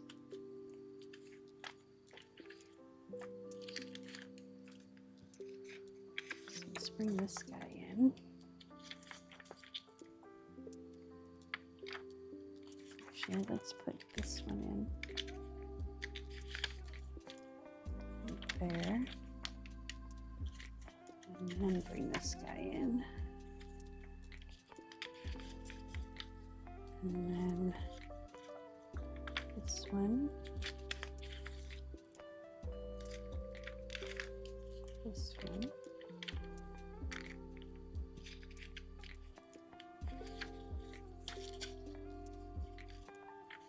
This one.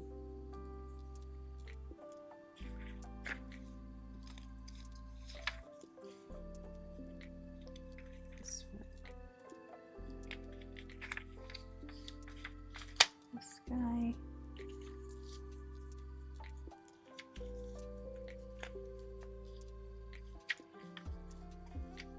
This guy.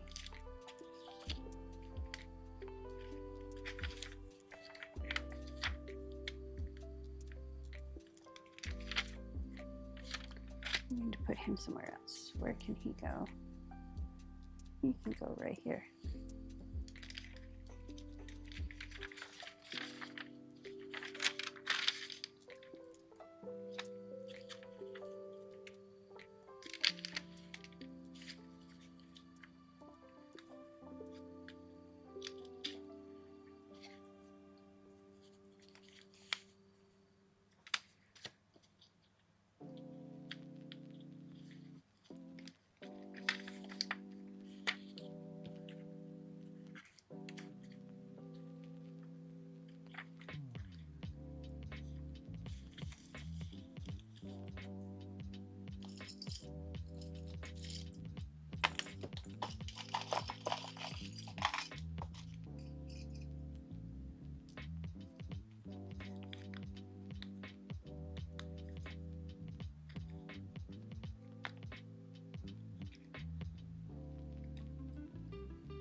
Okay. Signature 1 and signature 2. There we go. Now they should be dry, so let's get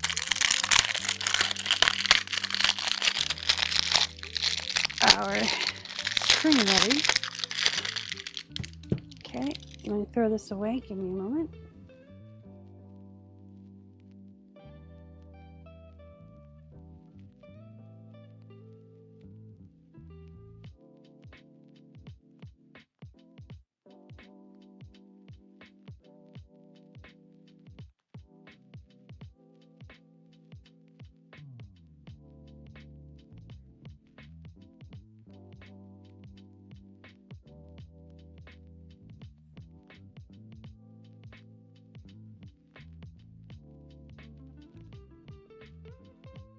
Okay, so that's not a very good end.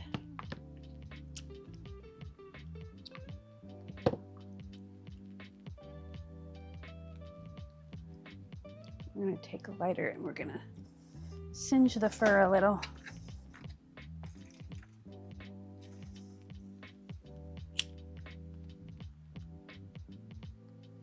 I haven't smoked a cigarette in like 5 years. Actually, longer than that, 8 years. But I still have lighters. I'd buy them because they were cute. Like, that's an owl. It's cute. All right. So, we're going to start at the bottom. And go in here. Like this. And then we know where to cut this guy.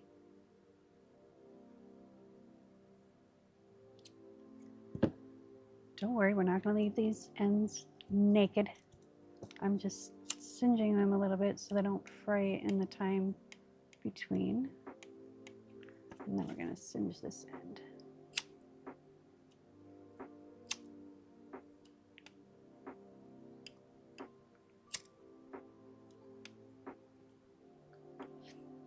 Excuse me. And then put them up here,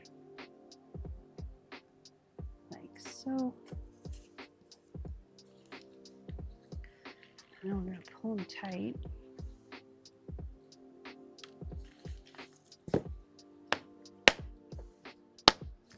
And actually, we're going to make this one a little shorter.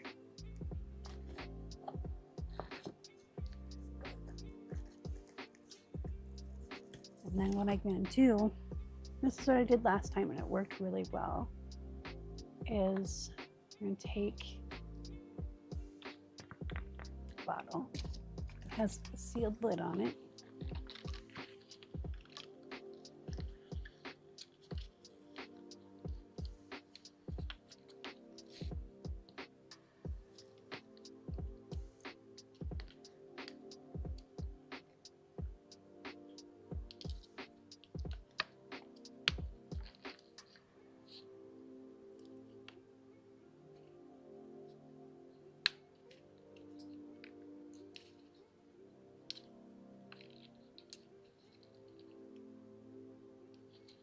That, and then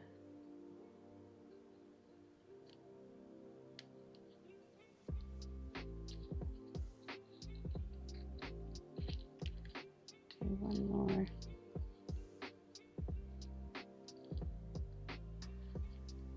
There we go.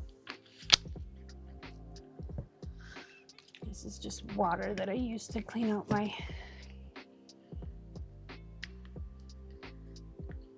Okay, now it should be tight enough to hold these.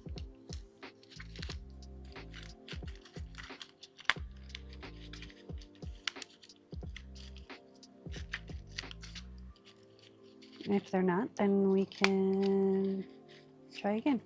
Oh yeah, that's good. Gives you a little bit of wiggle room, but that's part of the thing.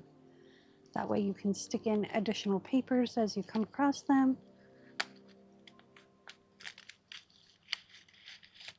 Now that's my kind of binding. So take the paper clips off.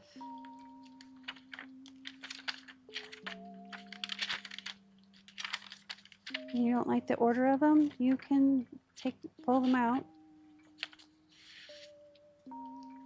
and put back in.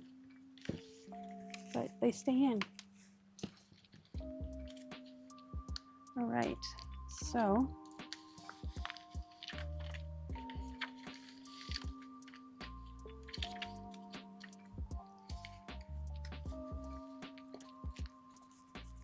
now we'll get the jewelry bin that has these little wind dingers on it. Excuse me.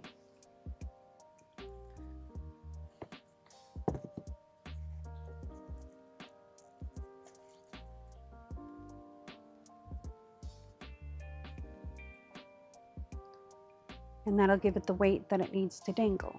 So let me grab. I keep knocking my coffee stain over. There, stay over there.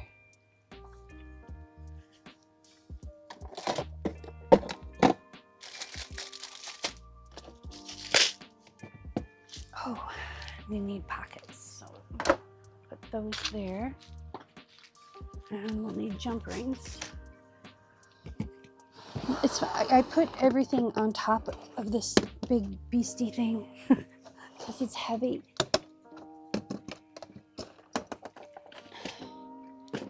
And is it this one that has the... Yes. Okay. So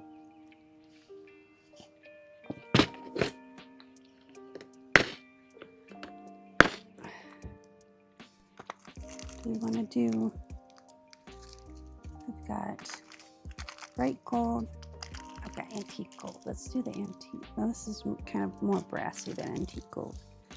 I've got like a gunmetal, a silver, and a bright silver. Let's do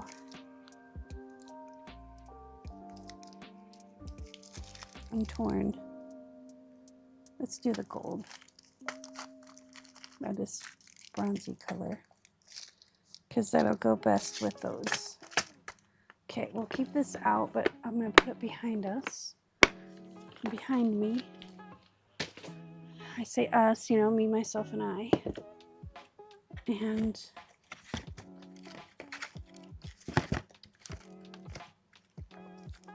those are envelopes.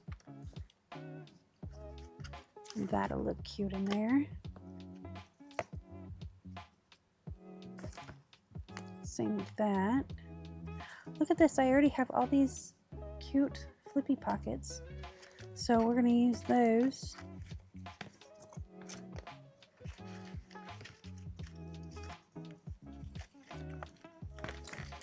Forgot I had this basket.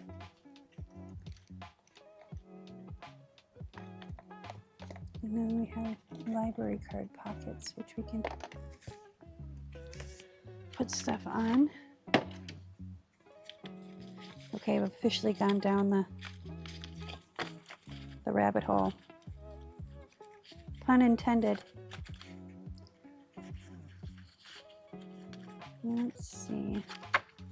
Where is the tallest ones? Okay. These I'll save for later.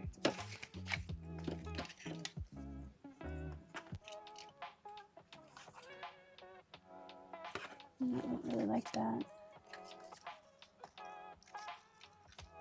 Doesn't really go with the vibe. This does. Not really. Okay.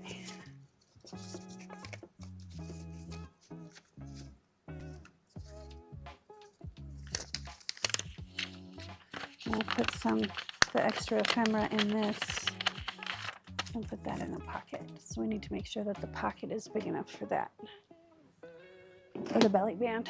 Okay. Now, let's move this stuff before we hurt ourselves.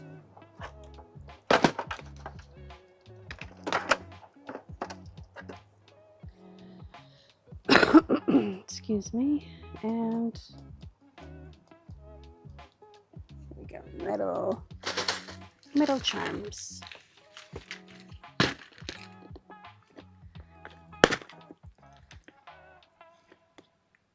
There we go. And we're going to use one of these.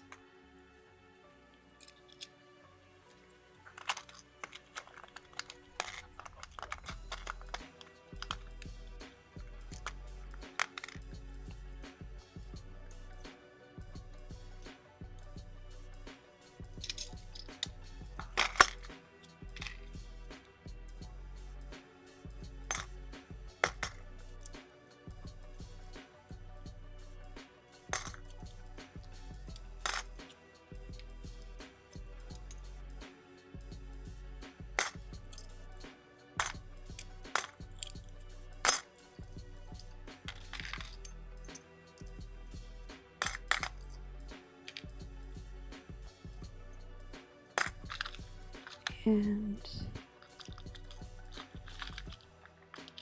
these.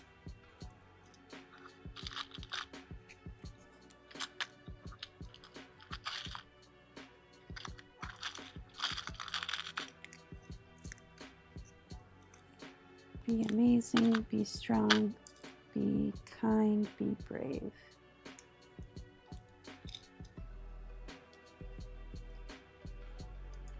I don't know which one of those we'll use. We're going to grab one of these dragonfly wings and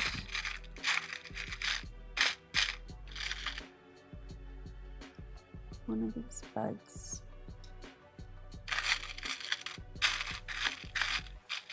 Although we have a dragonfly, and we'll use that for something else.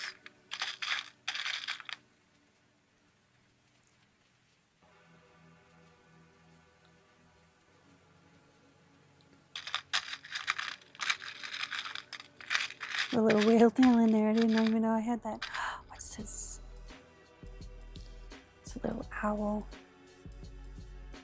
I was hoping I'd had, see, all of these go in here.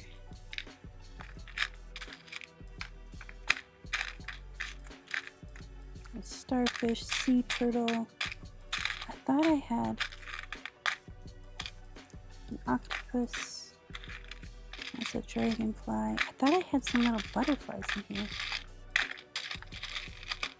Here's another bug. That one's cold.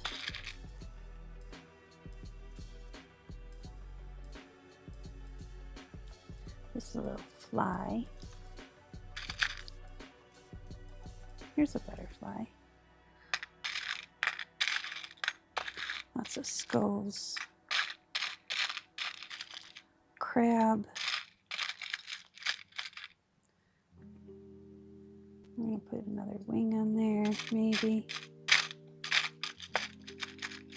There's a little gold leaf. It's kind of bright gold though.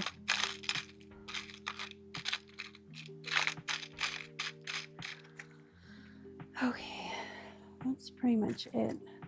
These got all shuffled up when I was moving, so they're all just kind of everywhere. Oh, here we go. There's just a feather. Let's do that. Because this is like a butterfly wing or a dragonfly wing. And then there's a feather. Let's put that in there. Actually, got one in each color. Let's get a little key. Unlock your adventure in with your forest friends, right? Oh, that one looks kind of like a butterfly. Let's use that one. Okay. So we got lots of choices here.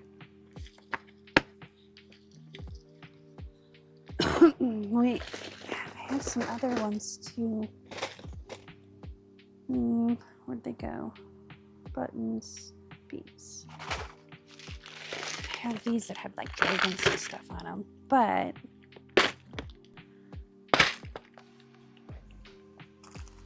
there's some glass beads in here. That's a flower. That we might be able to use on some. Yeah, these are all glass beads. These are more feathers.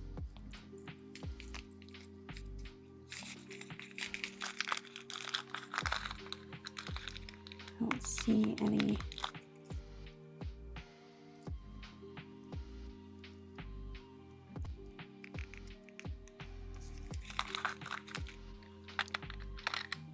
I don't see anything really orange.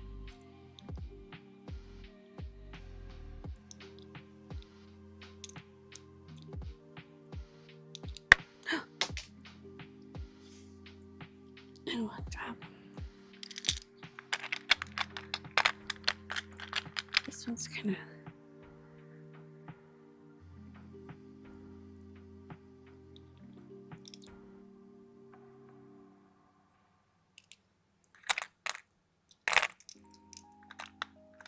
Seeing if I had any orange ones, but these are mostly pinks, teals.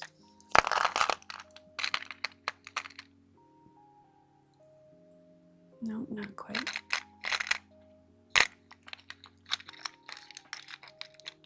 What's this? Yeah. That looks kind of cool though. No. It's a little bit too classy for our little fun-loving thing. Okay. So, put this back. For now, we might need a glass beader too. And then find our pliers.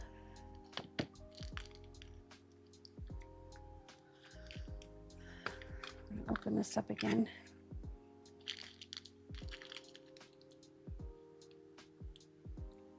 We got 45 minutes to finish this.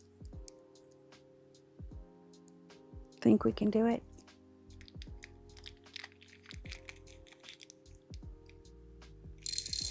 Okay, we don't need that many, but we can leave them in there. And then we take this and we put a dot of glue on it.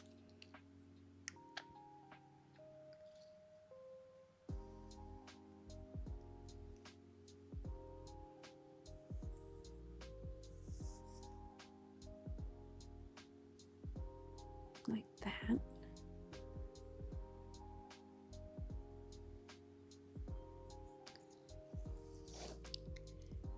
And lay that in there. Like that. And we let that glue dry. Okay, so we're gonna let that glue dry. And then we'll fold it up and then we'll do the same thing with the other side. That works best for me because I shake. So I'll put this all over here. And we're gonna put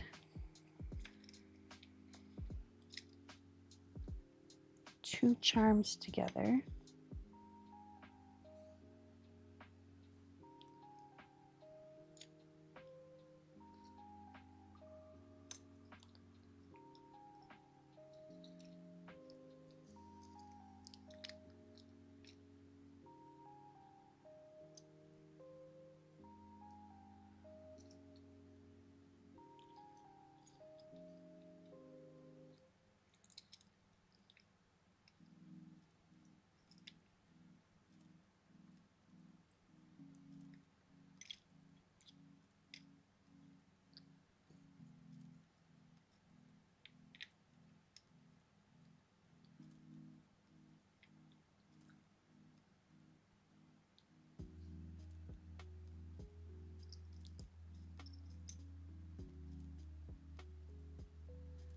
Yeah, we already have a butterfly, but no, this is more of a bug.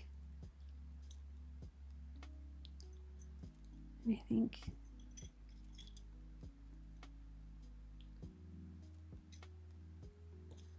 think we're gonna go with those two. Okay, so I'll put these in here.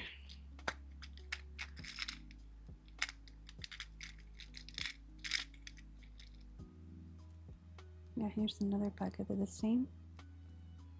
Yeah, they're pretty much the same.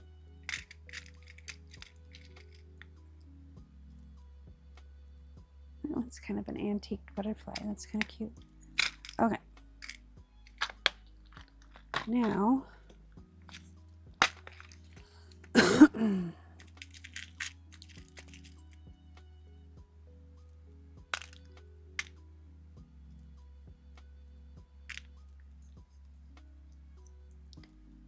going to put this in here.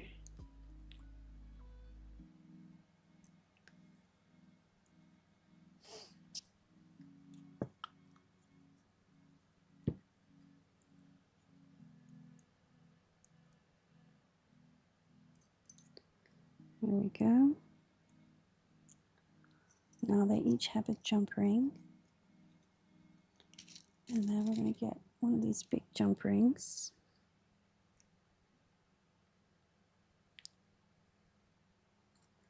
And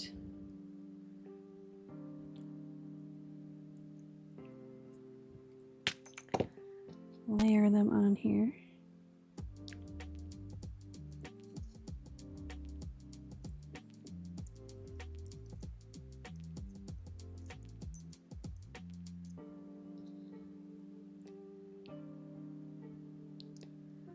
that.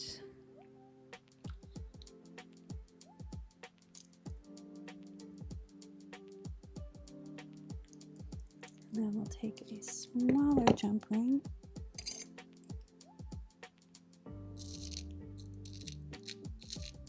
Okay, so we got a big one. Oops.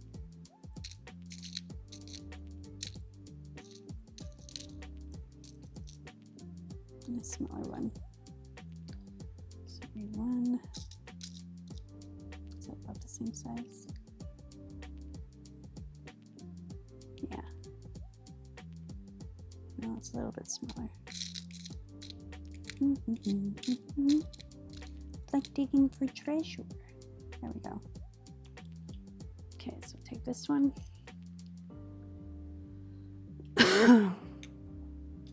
Put it with this, because then we'll put this from that thing, and then these will all dangle. Maybe we'll put a ribbon on them too. We'll see where we go. Let's get these ones put together.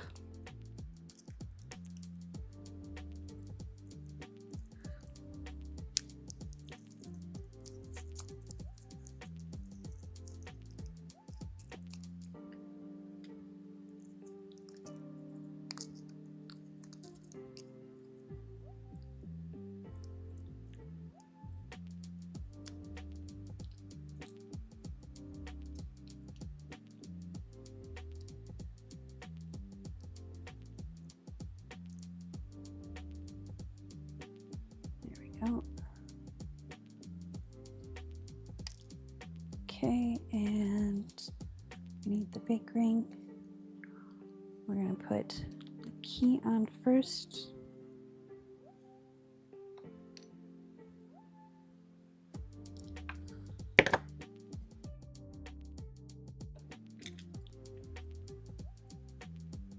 Put that on. Oh, the key doesn't have a jump ring, so we need to get a jump ring for him. Let's get, that should work.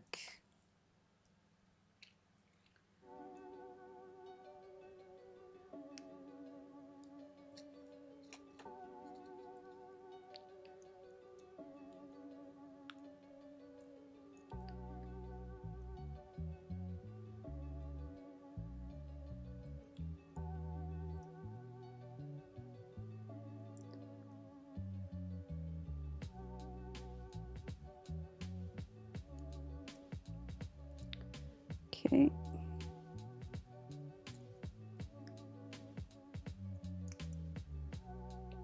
I'm going to put the feather on front.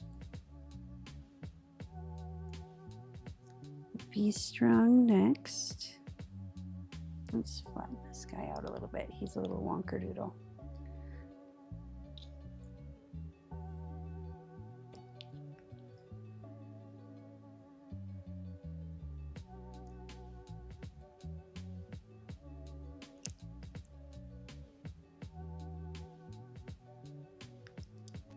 Much better. Okay. Then this guy. Then the key.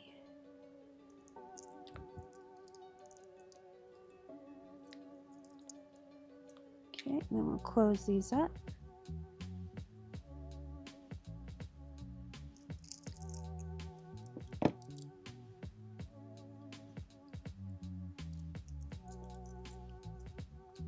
All right, and then we're going to come over here because this glue should be dry. Yep. I'm going to put another dot of glue in here. Actually, let's do this so we don't get glue in our jump rings. Okay. Just put a little dollop.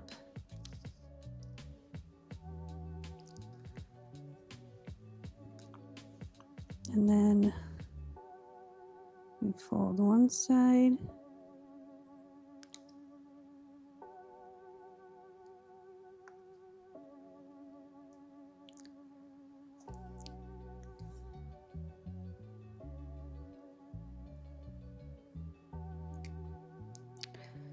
Okay, this is going to be difficult.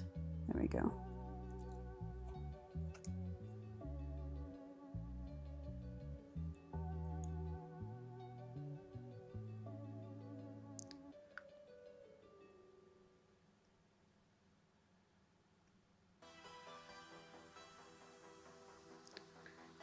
And then we fold the other side.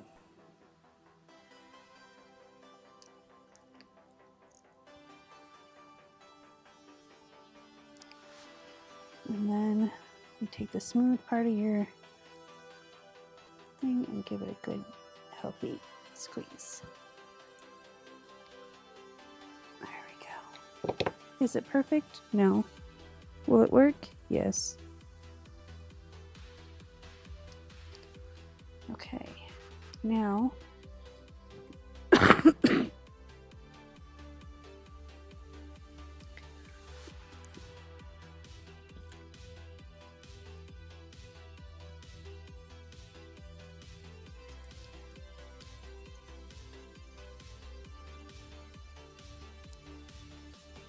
we go. Now the difficult part is going to be getting this jump ring on. So we want the smaller one on top. Oh, this is one of those key ring ones. Dude, did I grab two of the key ring ones? Yes. Okay. I don't want those kind. Those should have been in a different bin. Okay.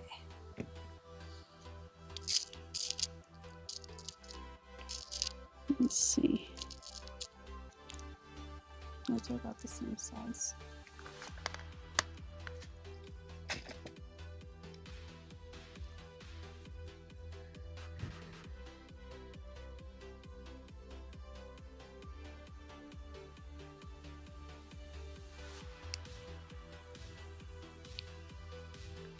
Okay, get that in there. There we go. That actually went fairly easily. Yay! Now these should be heavy enough to hold the strings down.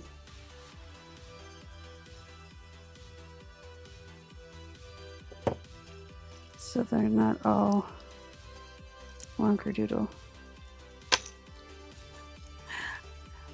Okay, come on, fingers.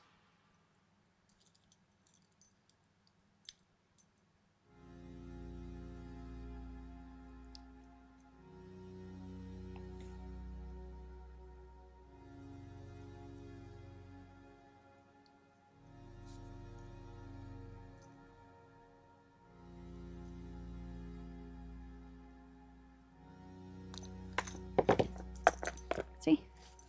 So now it hangs down. We might actually just put a bow on that too. Or a ribbon. And then this one we're going to cut. Because I want them to be able to flip up. So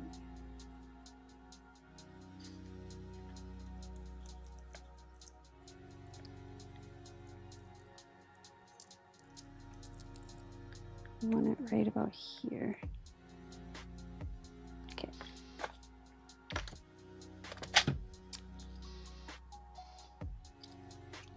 There we go. Put those back.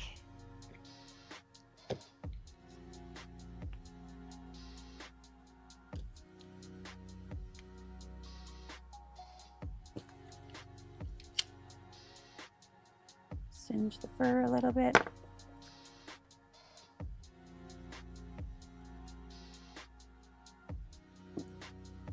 Okay.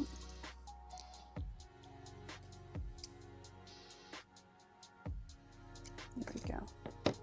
Now we get one of those.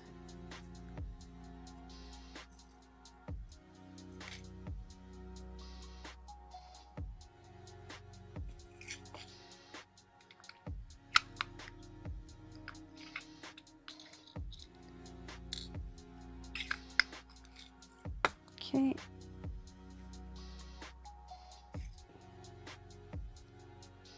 And put a little glue on the end.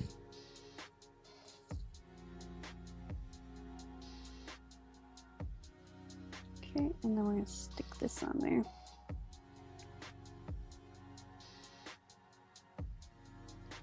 Okay. And then we're going to move this over here while that glue dries, and we're going to do some quick fussy cutting and other such things.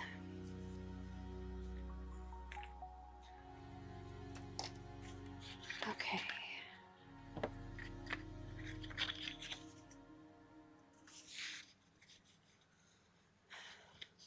Let's take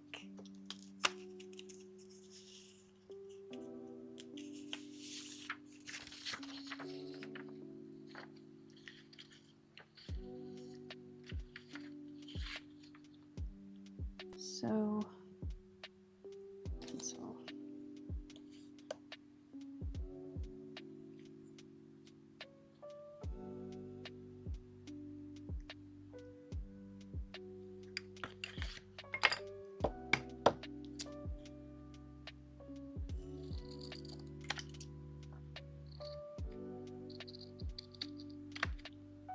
Okay.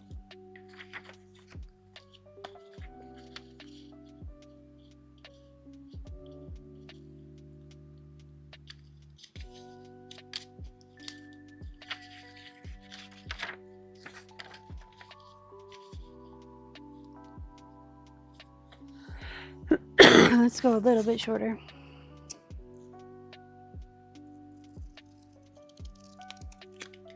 It's not super straight though.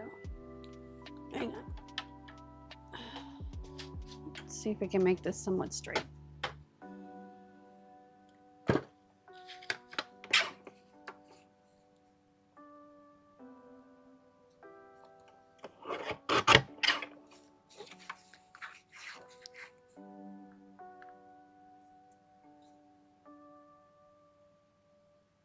Oh, I don't want it that far.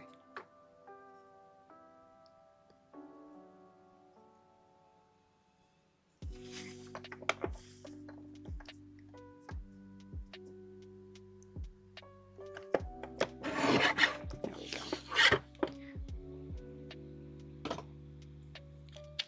All right. Now we take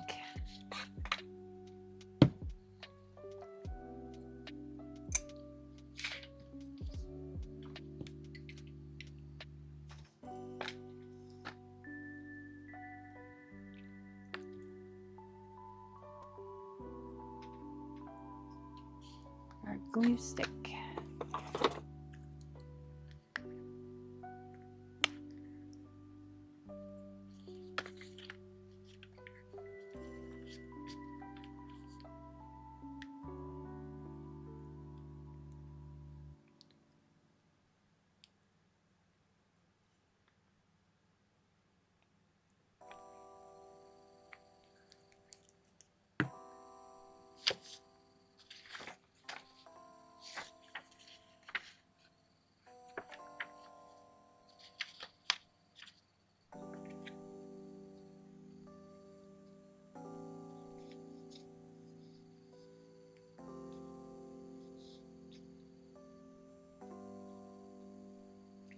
Okay.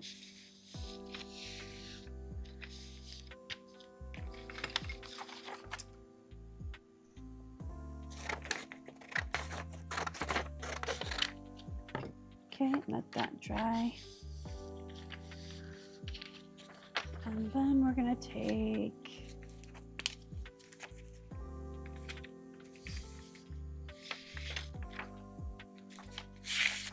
this page.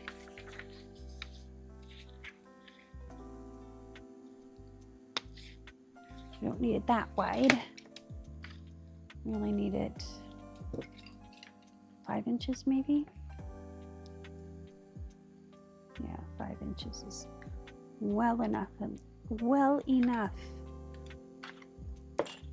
So let's get our hack and slash. Make sure this edge is straight.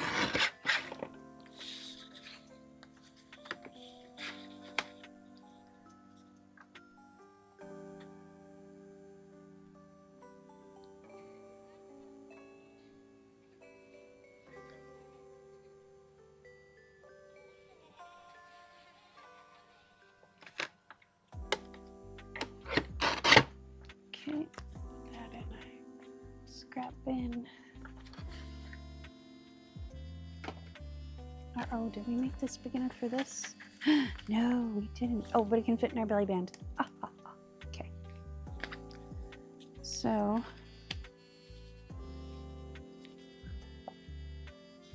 I think because we have the berries on there, let's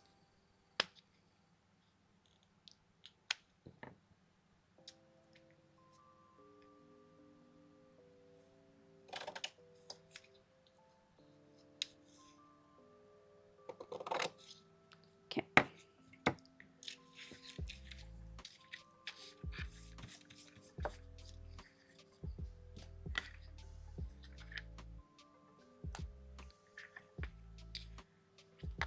Let's take the lid off.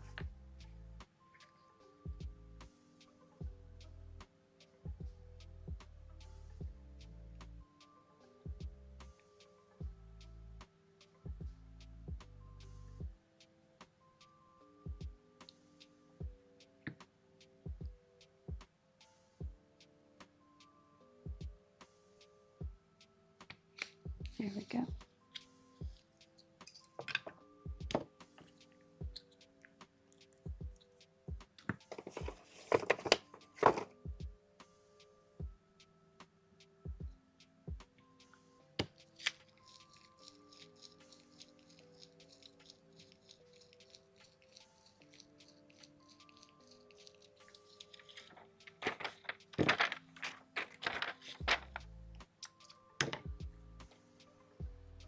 Bring out hack and slash again. That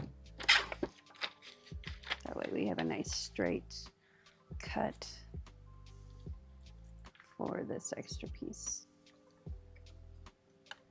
There we go.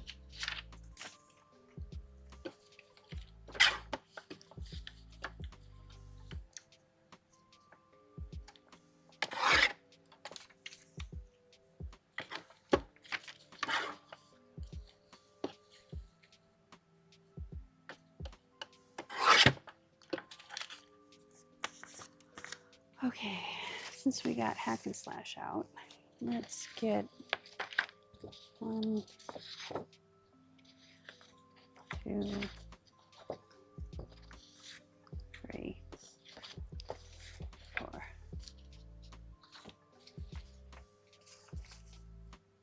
Okay, I'm gonna let these dry before we start folding them. But one of the nice things about making your own digitals is, you know, they're gonna be straight. At least you hope so.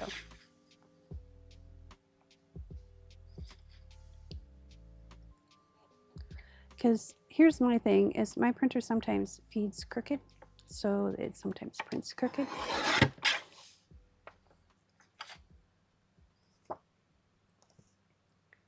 And that's what it did.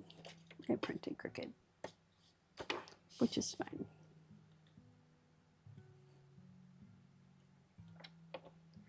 It's only my laser printer that does it. It's not my inkjet, neither one of my Epsons print crooked. Well, the big Epson does, but that's just because I feed it in wrong sometimes. So we're gonna cut these all up. There we go.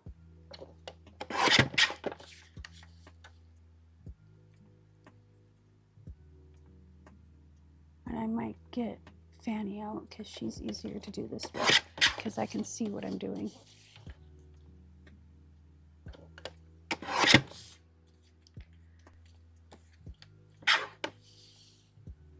but we started, so let's finish. See.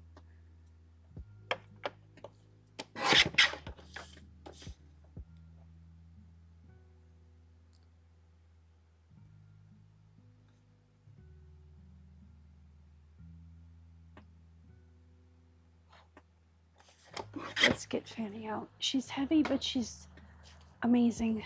I can cut faster with her.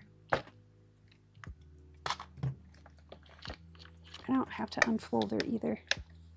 I can just line her up.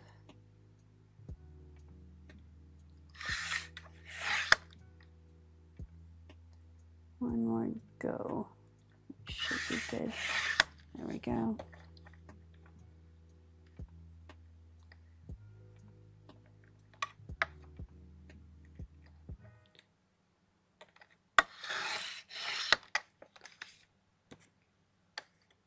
That's going to give me OCD.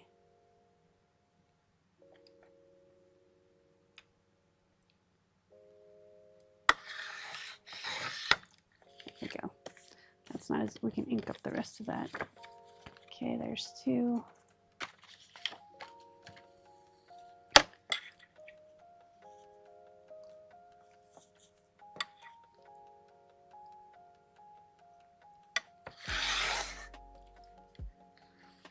Okay, these are going to go in the envelope. Oopa.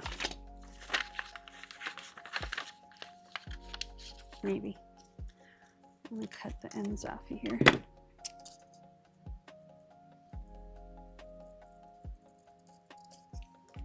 I think the reason why I hate fussy cutting is because I'm so particular. Like if my line is even remotely crooked, it drives me a little crazy. Which, you know, short drive, but okay, so those will go in there.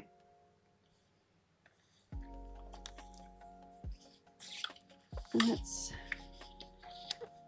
get these two cut. Because you just line it up on the end of the plastic there, like that. And then run it down, and it gives me just a hair of a border, and I love it. So let's do these real quick.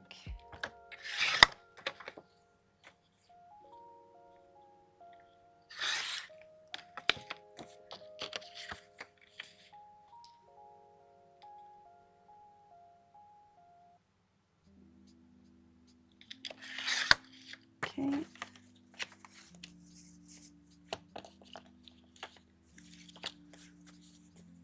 That one, these two can go in here.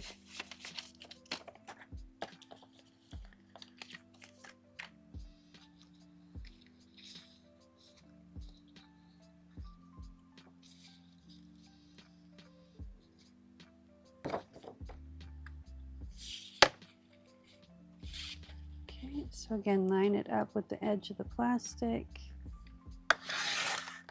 One.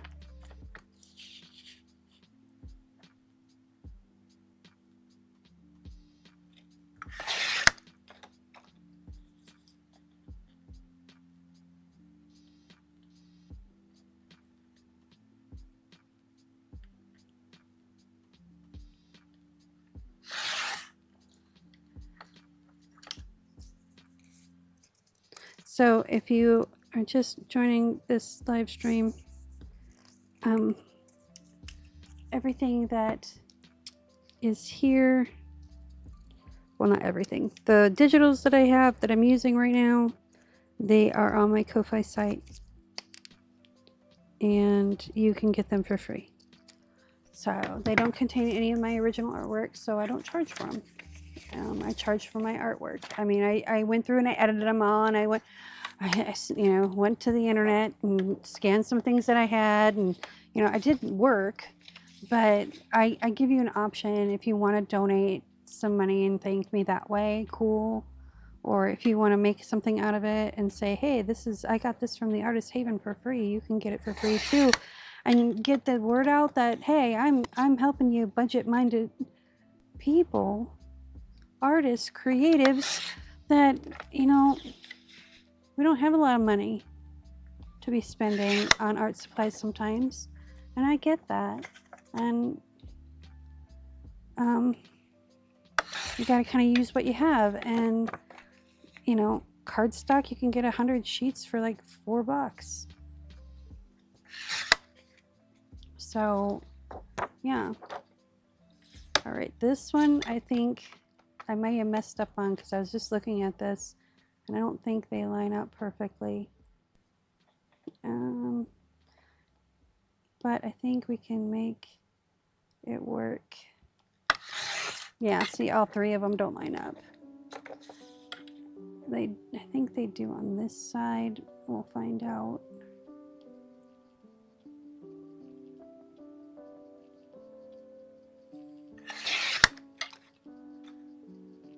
Yeah, they're pretty close. So we'll do these in a minute.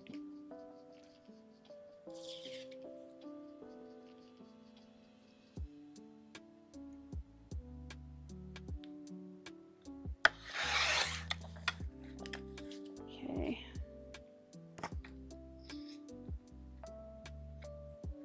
I want to put at least this little guy in here.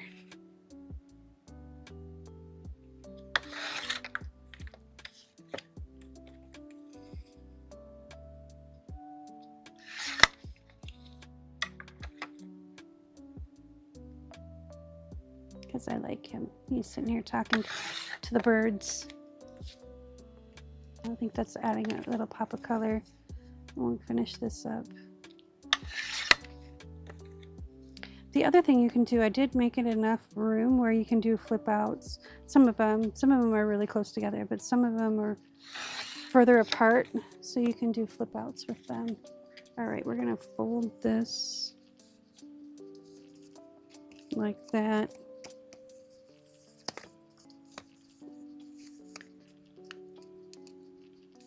And that like that. So they're gonna get a nice fat envelope of goodies.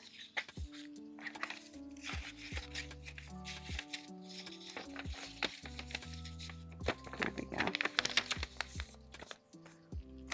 Well, we might have to pull some of those out to decorate some other stuff, but because I got this is all decorated. I don't know if I want to put the bear on there.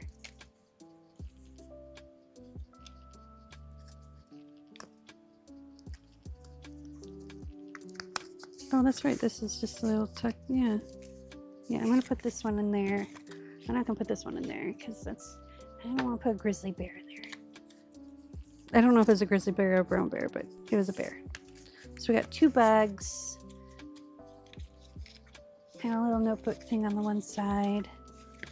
Okay. And then we got this pocket that we can do. Oh. I'm going to have to cut these out like this.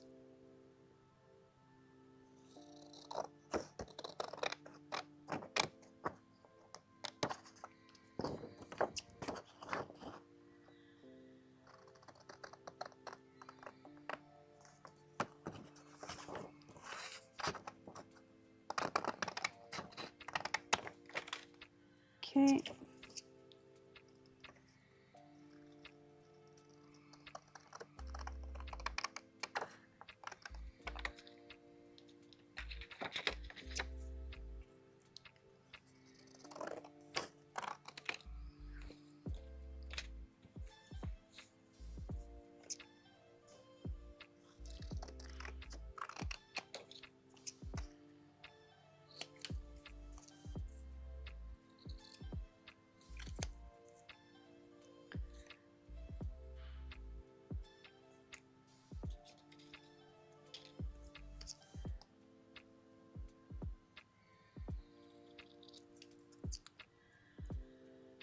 Sometimes it's just easier to use your big scissors and cut than using the paper trimmer.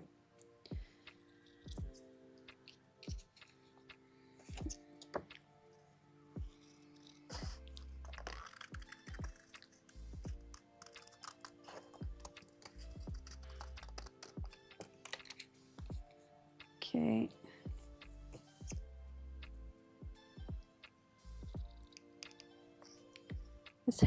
These hedgehogs are so... Do you know how hard it is to find clip art of hedgehogs? That's like free and copyright free and vintage and cute. These were like I spent like an hour looking and trying to design something off of a picture, and I just was not having luck. So I'm like, well, I'm not going to spend all this time. We will revisit the hedgehog later. You know, because it was either like someone's logo or it was too much. I was like, okay, we need to do something else. I'm gonna put those over there. I want to finish cutting this guy out. Fussy cutting is not my jam, but I want this mushroom. And you could even print these out on ivory cardstock.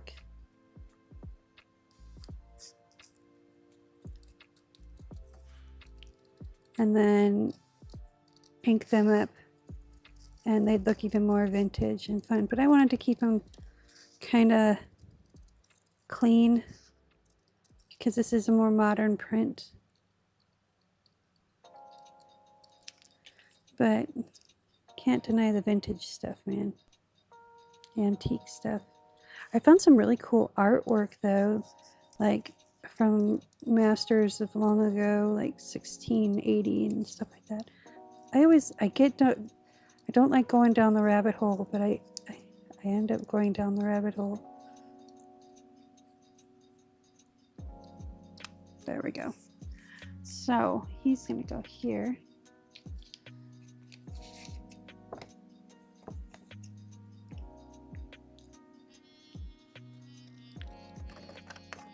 I think. Okay, let's move this guy. And he's gonna go, actually, yeah. So, but I think we're gonna put,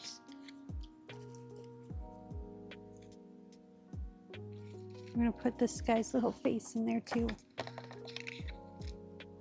So let's put that there. I need to finish cutting these two out. I think we're gonna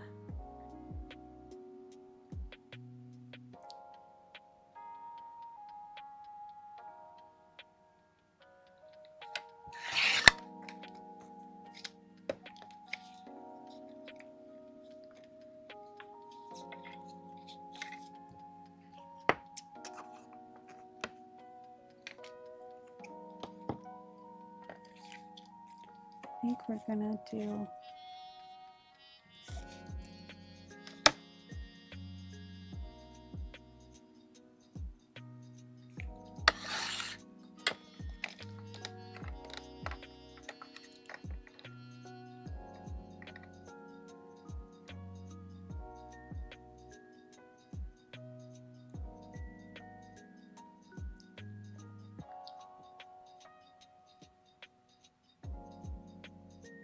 no, I don't want to cut his ear off.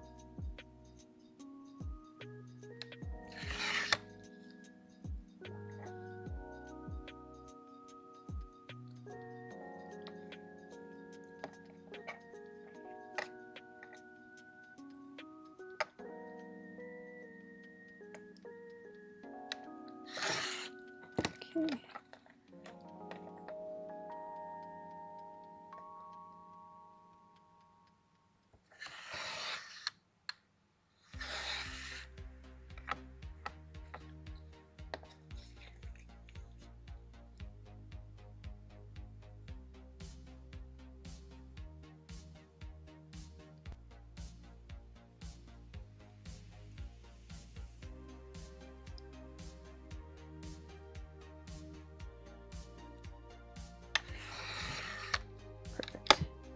Now let's see.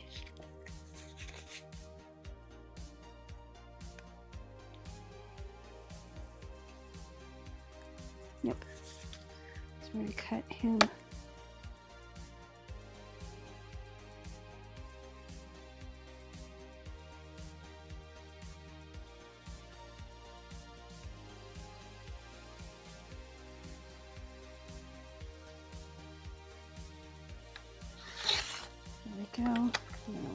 these corners.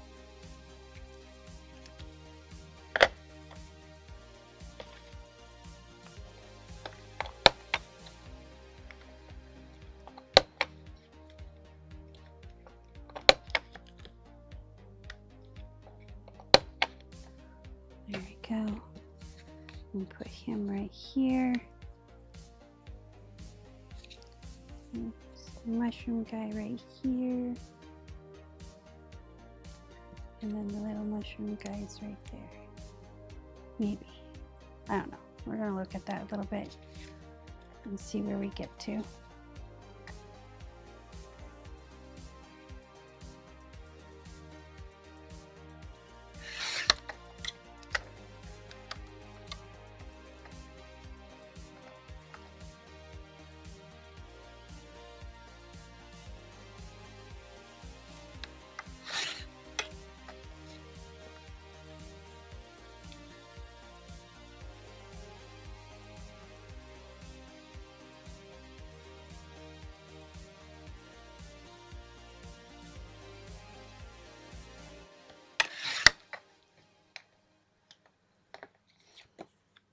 That one.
Okay.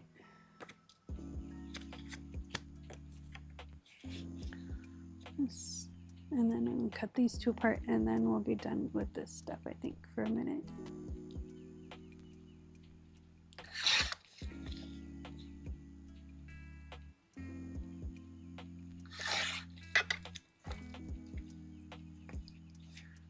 And you know what? I'm okay with it being a little crooked. Okay, so these guys are going to go in here somewhere. For sure, these two. Okay, so let's get this out of the way so we don't hurt ourselves.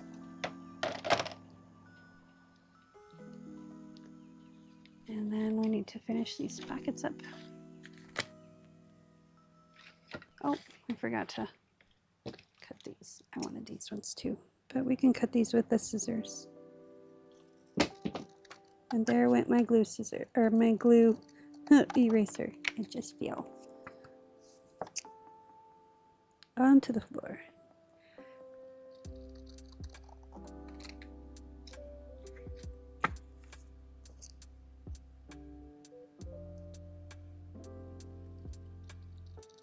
Now, the Freebie is designed to print borderless. I don't know what your settings are on your printer, but I'm experimenting with mine, so if I figure mine out, I will let you know. Or when, not if, when. Being optimistic here. I'm just gonna stick you up there. Oops. Throw all this paper on here. There we go. Okay, give me a moment.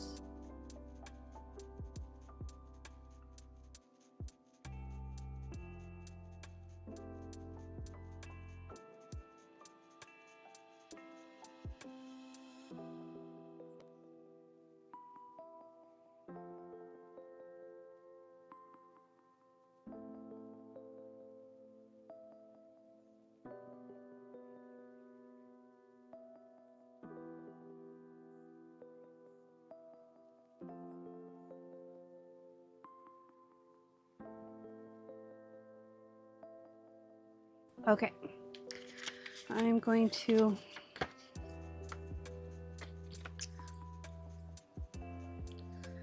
cut the corners on this.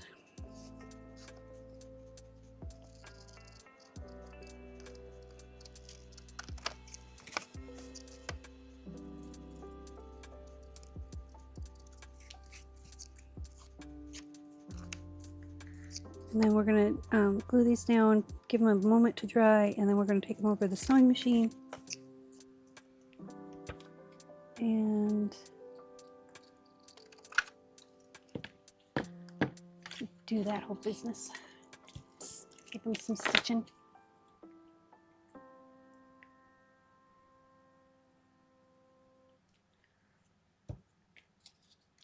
I should have folded these before I glued them, but that's okay.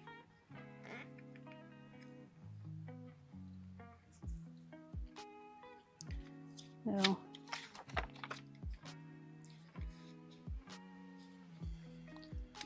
So we'll fold these up. Just makes life a little easier when you already have them folded.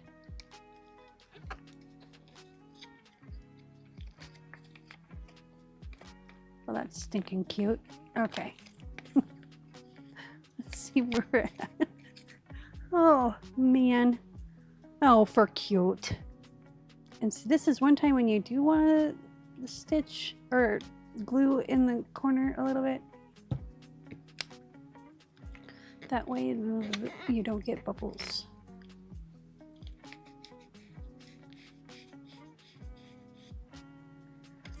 And the top, we went a little bit haywire with the top over in that corner, but that's okay. Now you could put paper tape on here. I'm not going to until I put the stitching down, and then I'll put paper tape over the stitching so things don't get stuck on there.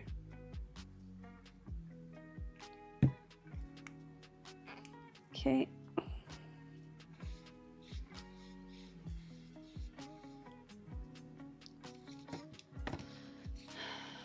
I'm going to do the same thing with the belly band.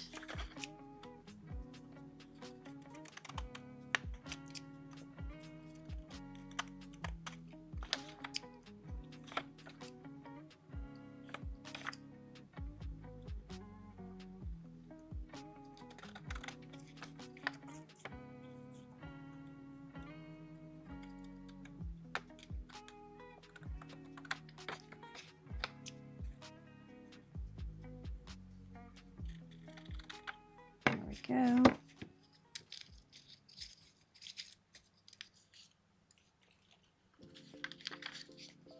Fold these.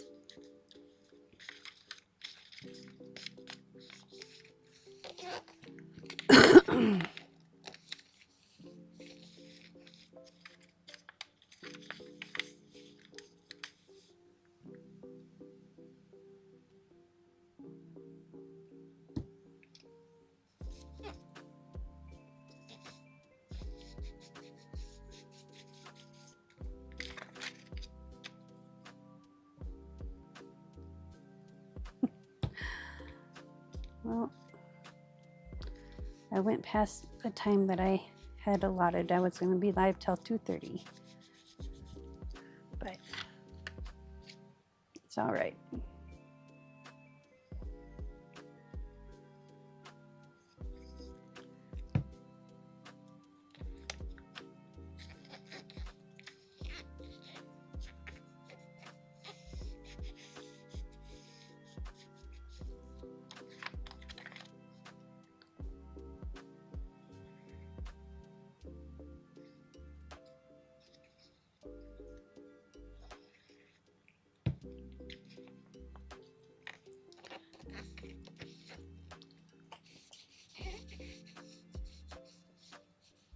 Okay, I'm gonna let these dry for a minute. So we got the pocket and the belly band. Let's go back to this guy.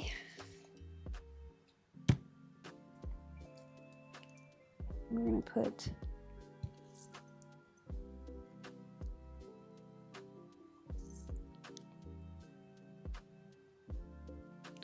a dollop of glue in here. Maybe.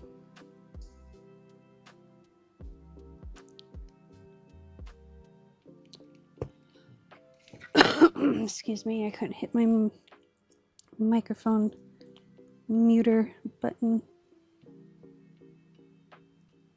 Okay, I'm gonna squish this side down. Give it a good squeeze. And yes, we're squishing out the glue, but that's okay. And we're gonna flip it over.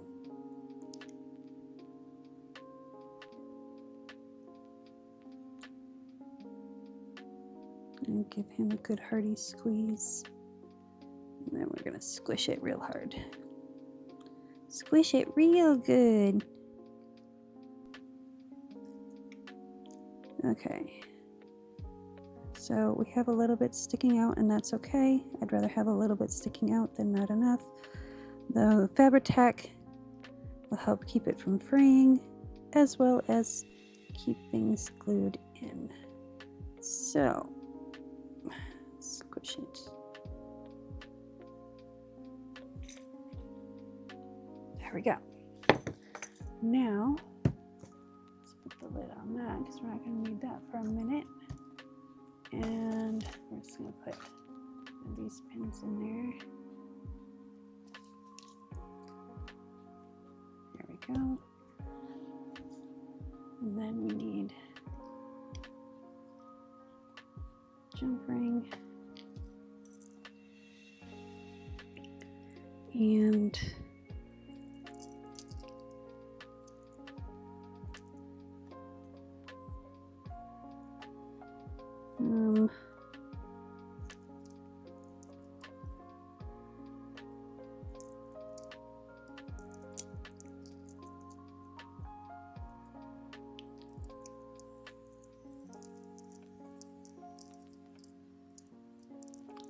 gotta fix this real quick.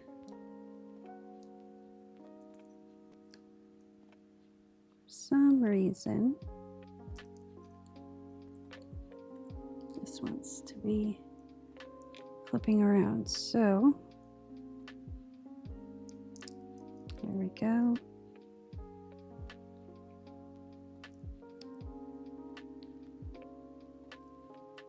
There we go.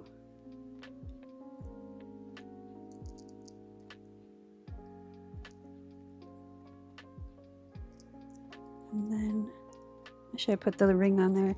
Oh no, I gotta put it on this thing first. So, let me put it this way.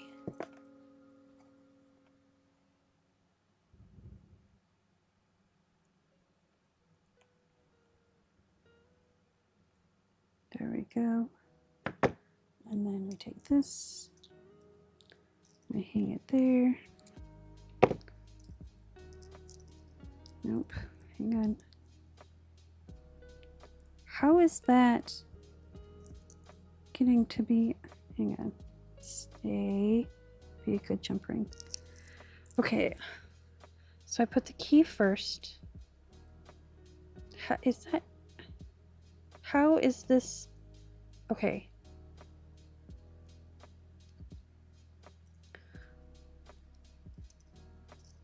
Okay, so I'm going to do this one more time. I'm very thoroughly confused on how this is getting. Put that down. Put that down. So, key. Then be brave. Then feather.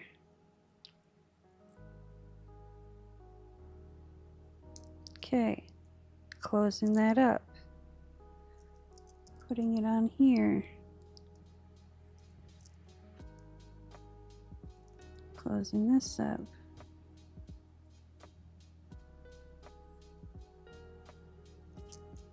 and then we have those two hanging right there, and then we're going to put a ribbon or some fabric or something there. Okay. Now, let's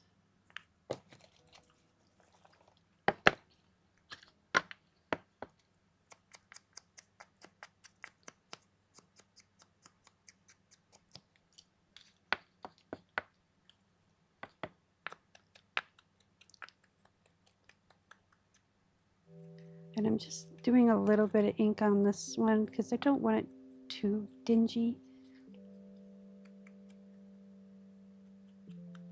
So like I said, this is a new book. I want to have new elements in it. But these are so stinking cute. How can you not?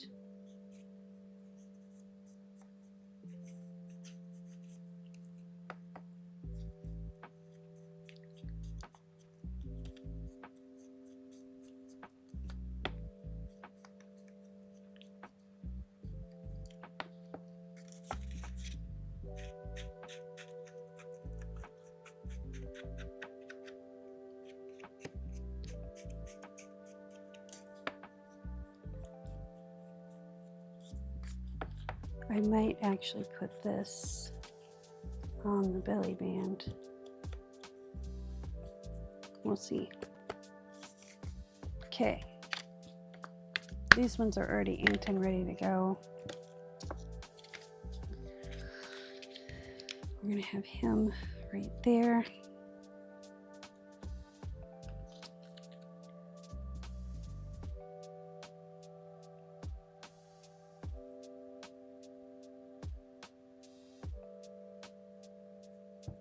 And he is a little pocket, a little secret pocket.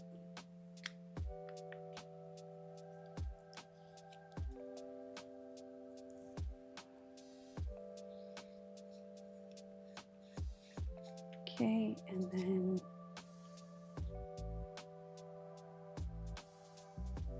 a little mushroom fella.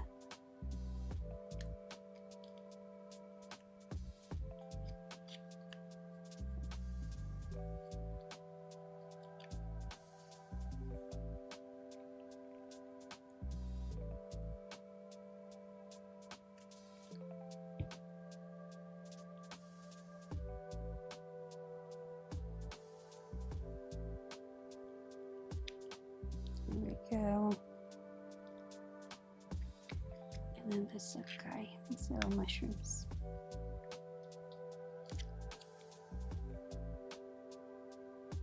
Can go right there.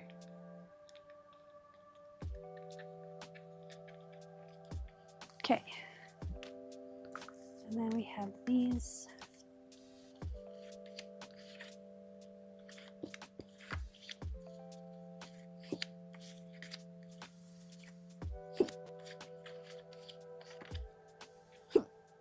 Now I get the hiccups. Excuse me for a moment.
Okay, I'm going to take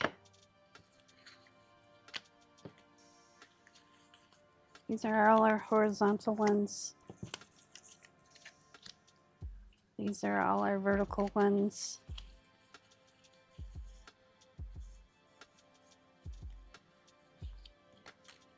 Okay. These are all our flippy pockets that we're going to put in here. And I'm going to take these over and do some stitching on them really right quick. And then that pocket goes there, and this belly band is going to go here. And I think I'm going to put this pocket right on top, right there. I think I'm going to do that, just like a library book. I don't know. I'm weird. It's okay. You can call me weird. I'm good with it. I've accepted my weirdness.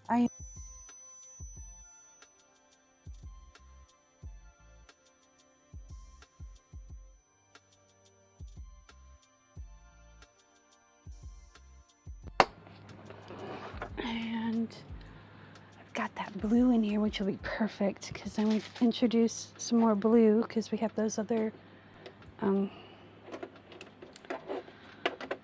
blue elements, but there's not a lot of blue elements. So, okay. Let's make this the bottom corner.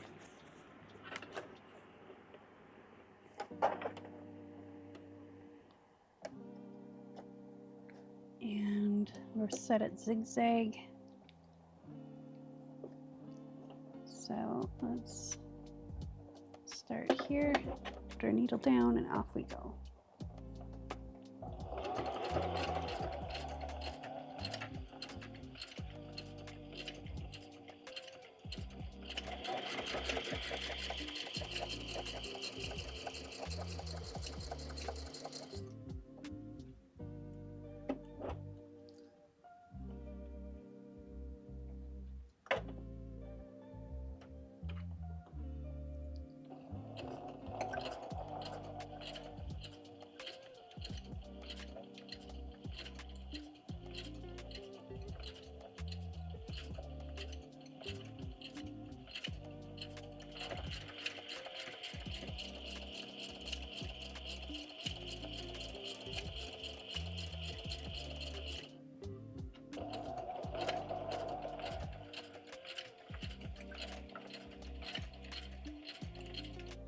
There we go, lift it up.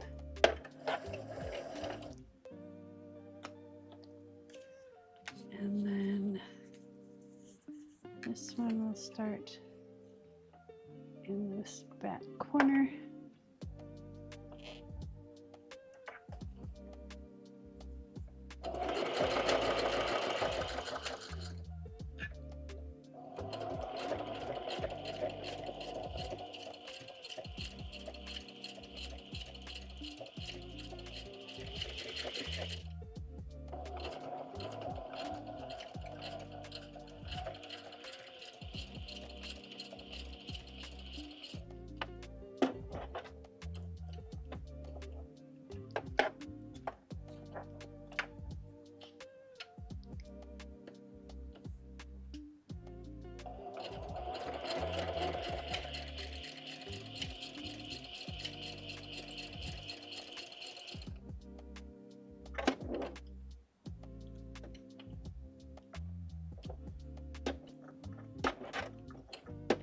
Okay, got that.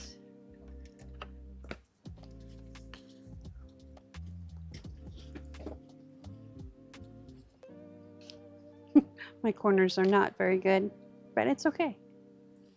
I'm still learning, sort of. All right, so we're gonna pull the strings through.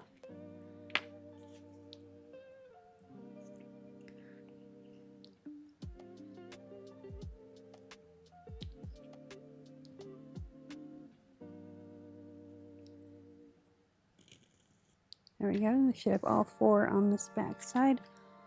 Pull them tight. Let's move this out of the way so we don't get any glue on him.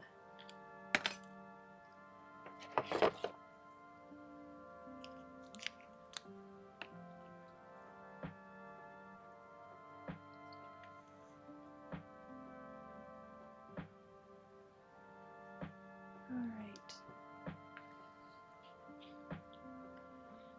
There we go. Pull tight. Take a little bit more. Glue it down.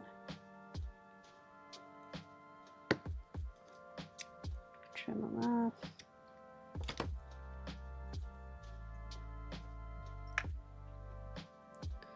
Paper tape. I think that's like the coolest sound ever. And put that down like so.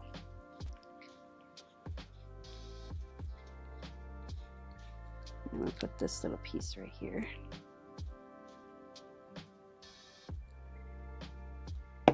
Oop, stay.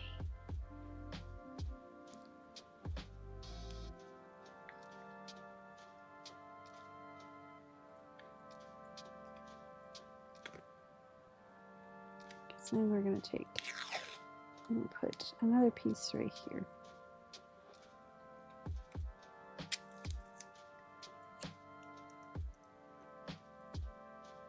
Just so things go in and out easily. There.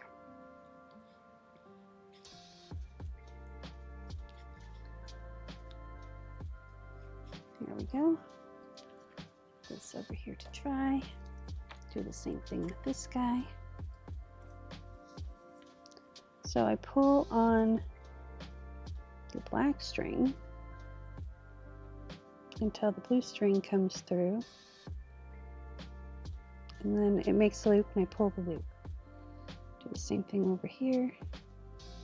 Maybe it's hard to do with glue on your fingers, but you make things work. There we go. So pull this tight, and that should be good.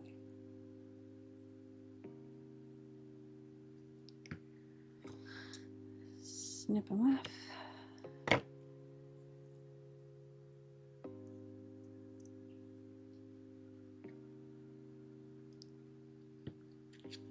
And paper tape.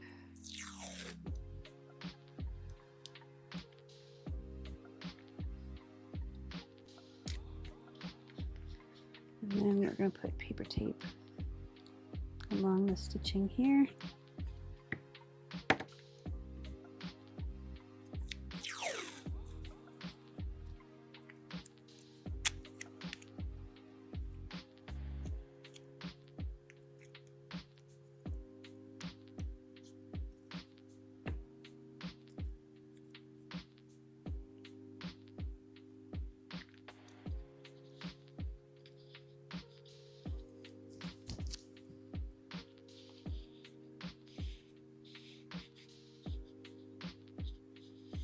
Okay, same on this side.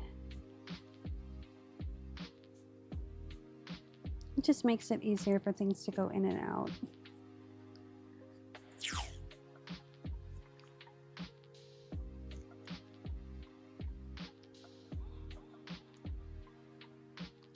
There we go. So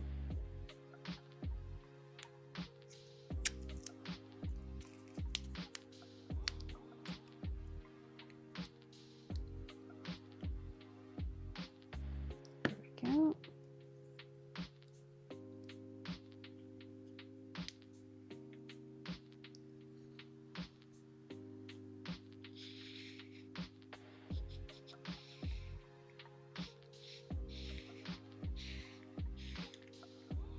Okay. Now, while these dry, let's flip through and see where this pocket's going to go on this guy. So we're going to put this pocket on this guy.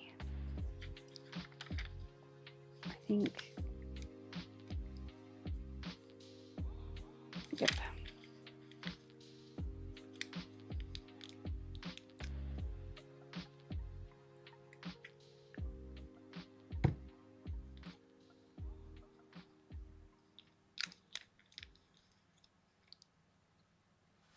So we'll put one line here and one line here.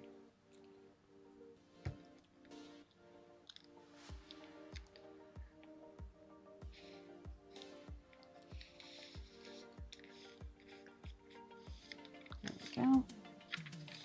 And then we're going to take one of these horizontal guys. Put them there. I need one of the little ones. I have a horizontal one, a smaller horizontal one in here.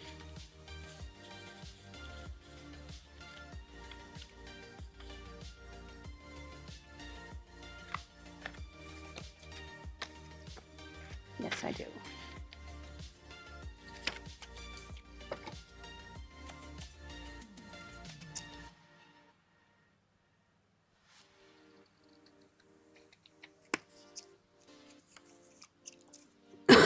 Excuse me.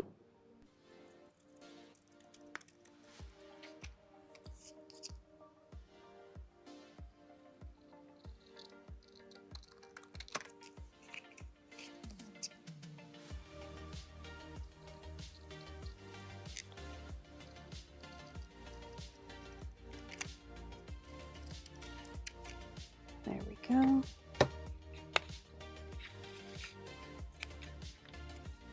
Okay, from here, like that. Oh, we got another horizontal guy.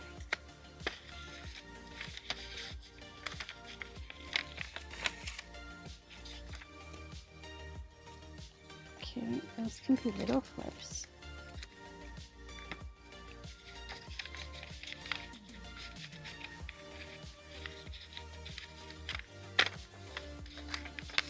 Okay, so got that. Let's put the next one in this other.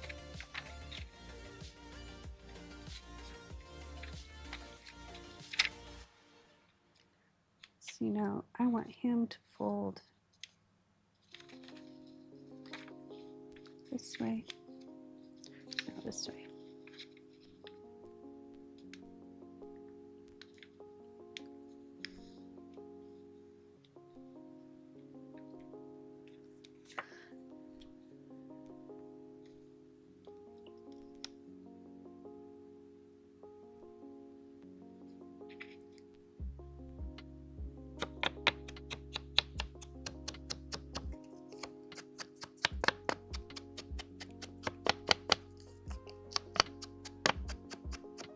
You know what? We're gonna round these corners just a little on the small, because these corners are a little bit rounded. So let's give him a little bit rounded.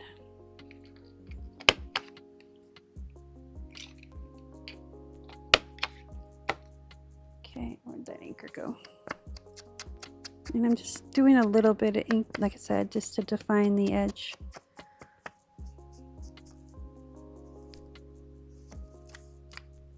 And I'm using Archival Ink Coffee.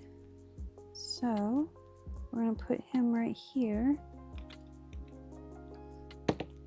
And we're only going to go up part of the way, because he's going to be a pocket too. 1, 2, 3, 1, 2, 3. There we go.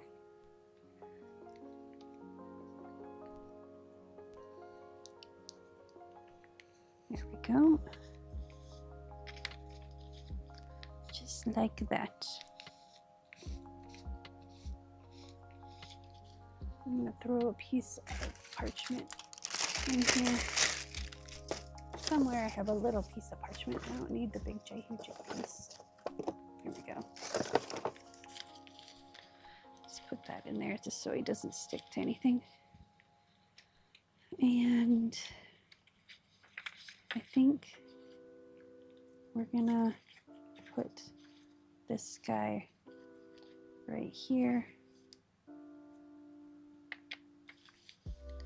to kind of break up this page.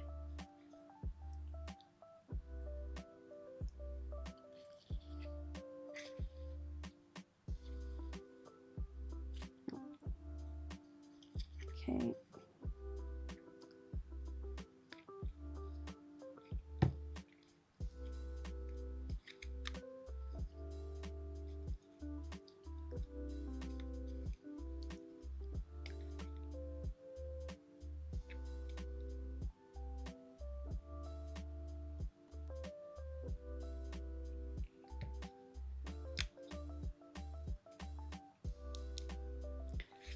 Okay, I was concerned for a moment there that I put it in upside down. Okay. And I think our little hedgehog friend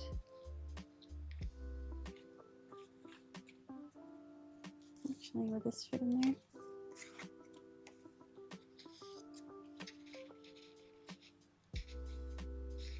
It might if we let it dry. Okay, so I'll put this guy here and this guy here, and then this flips out into a little notepad and a little pocket. So we'll put our little squirrel friend in there.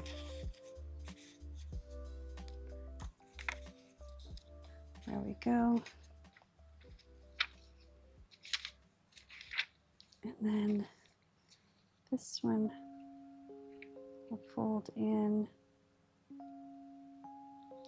right about there.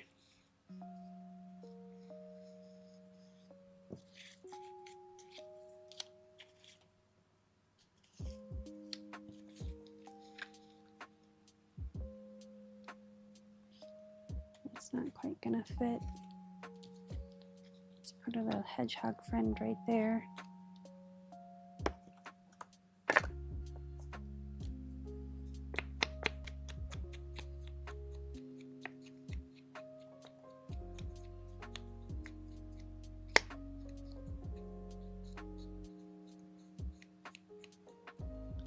Let's put it right on top, right there. And we're not gonna make this into a pocket or anything.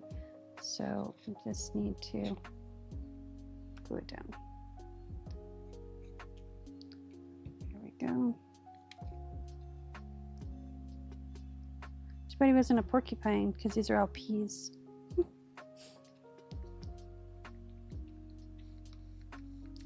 Okay, little handle so you can flip it out. You can put something else on there, like, you know, like another piece of paper that folds out further. Whatever you want to do. All right, so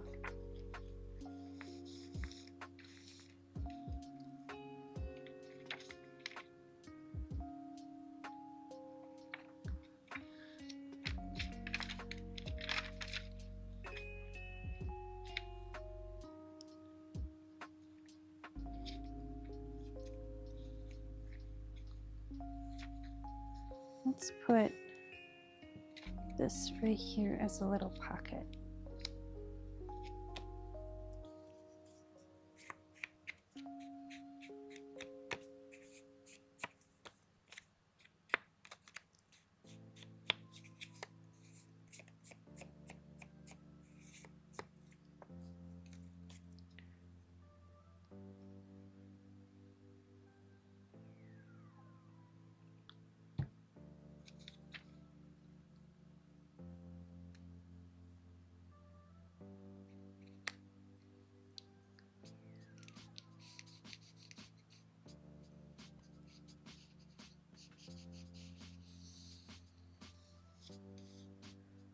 Okay.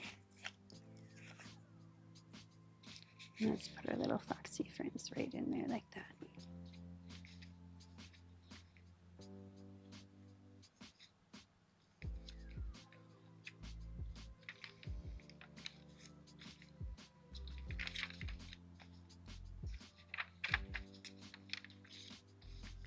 All right, I think we just need to do the last few pockets and then it'll be done. All right, let's get the belly band down first. And we're gonna say goodbye to our glue stick because we're done with him for today, I think. I'm going to ink up the edges of this a little bit.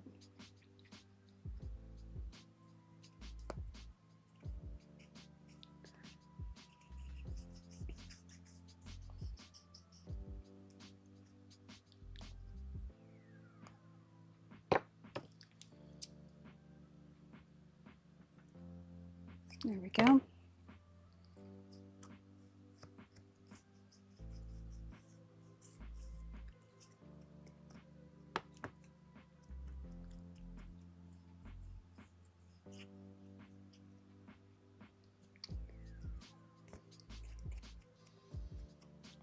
we go.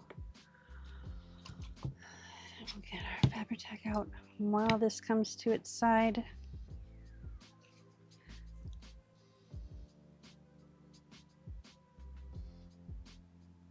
I think I'm gonna do it right here.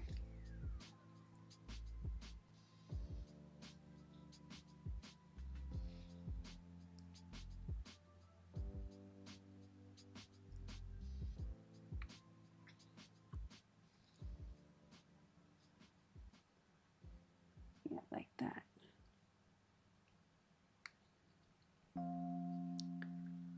Oh, that's so I'm gonna put that right there.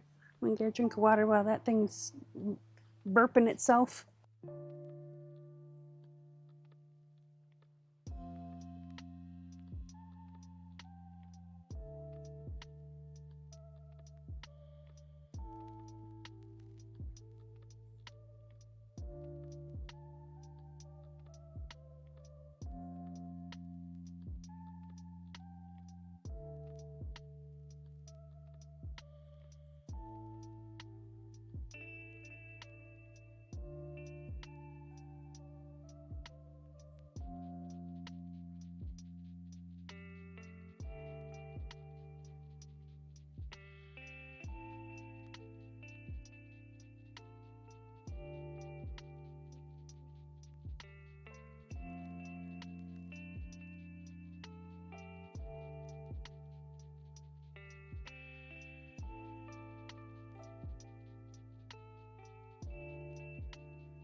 Okay, got the glue on there. Now I want the little cup so it drips in there.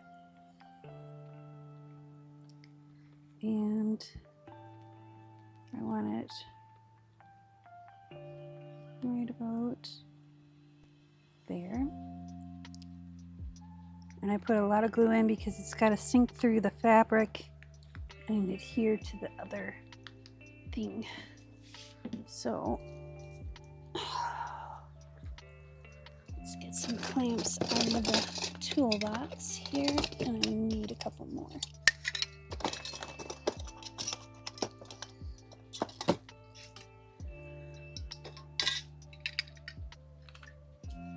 So we're going to clamp that down. Clamp that down. And then while that's clamping, we're gonna just solidly glue this down. We're not gonna make it a tuck spot because I don't think this can hold up to more than that, but we're gonna put it right about there.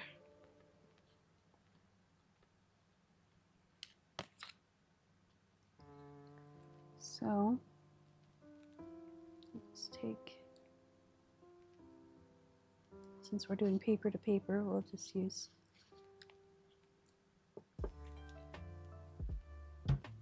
art glitter glue. And I think I put it up too high.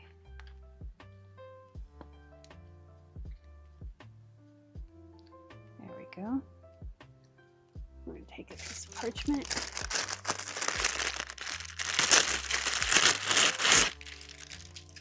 Slide it in underneath. Maybe. I should have done this in the first place, but you know, hindsight's always 20/20. Hold on. I need to make it a little bit stiffer. There we go.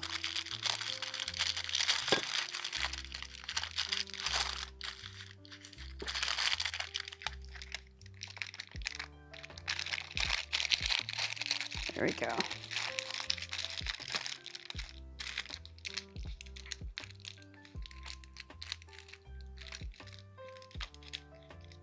Okay, so this can all dry. Let's flip to the front. Get our pocket let's grab that big, where'd that big orange paper clip go?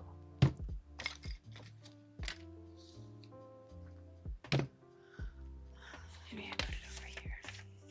Yep. So we're gonna do the big orange paper clip right there. And these guys are gonna get tucked in, so we're gonna ink these up a little bit. And there's our extra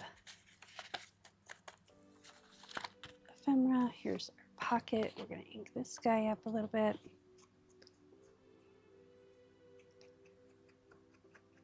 Just to make the edges stand out.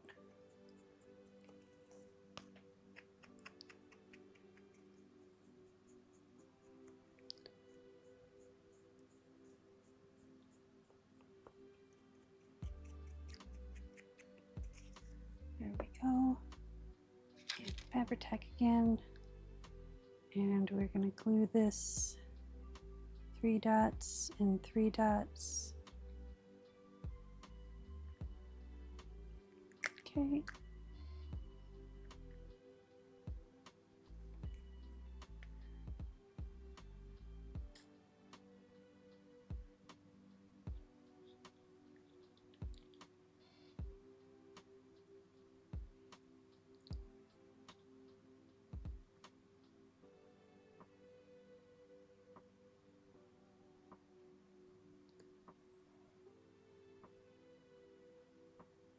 Okay.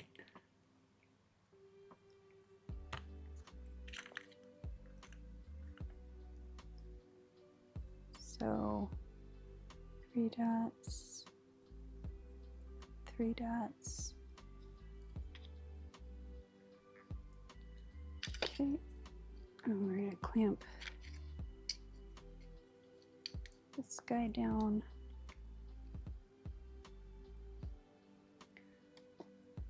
I thought I had 3 clamps.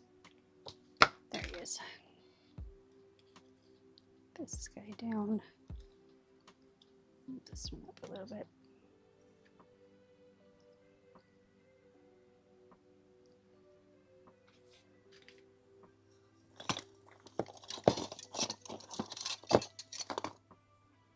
I need to get some of those really deep mouth clamps so I don't have to do what I'm about to do.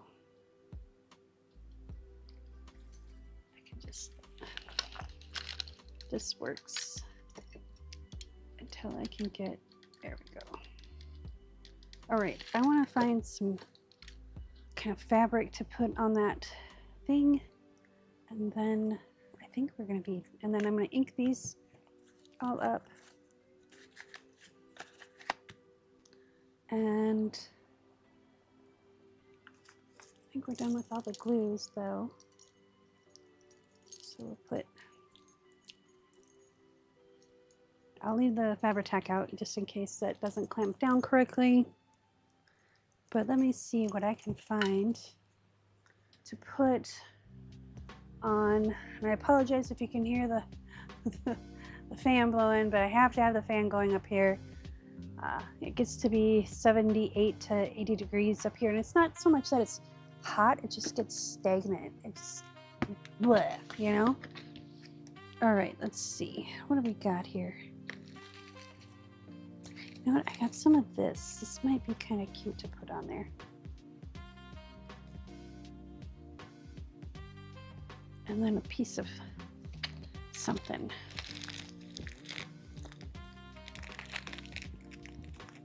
Wait, I got some already cut. How do you like those donuts? I got some already cut. And then I wish I had something kind of red.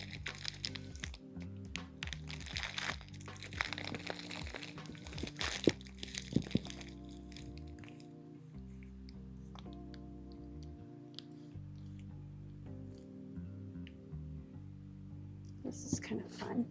Let's see what we can come up with here.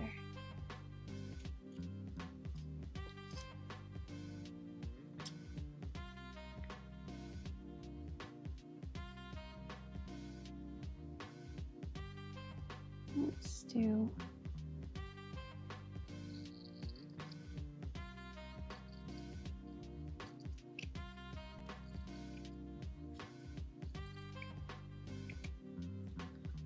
I'm going to do like this.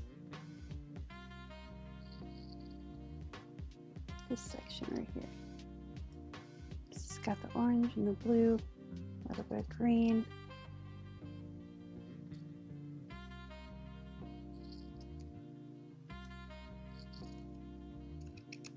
So this is just a scarf from the Dollar Tree. It's kind of ugly looking if you look at it all in one piece, but it's kind of pretty when you look at it like in sections. Okay, we're gonna cut that end off. Cut this end off. Put this back in that bin because I think that's two. Maybe we should do a third one. Do it in threes. I like doing things in threes.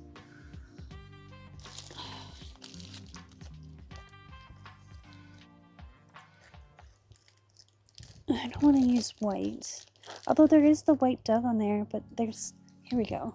Here's some like sari silk looking stuff. So I put the white down first, and then this, and then we'll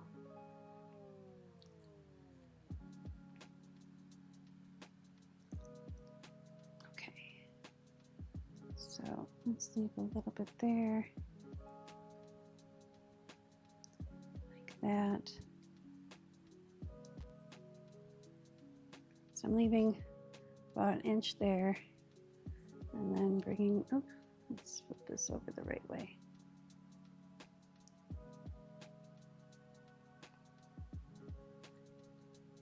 Make this a little longer than that because I have plenty of it. And if we don't like it, we can always cut it off. Okay.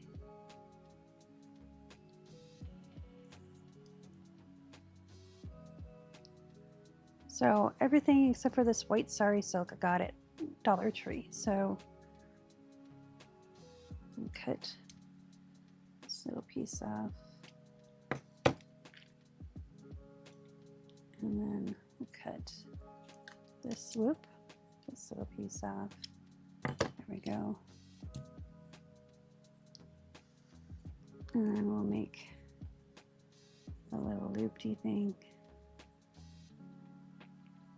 like that. So this, let's get a clamp and clamp it together so we don't lose our order.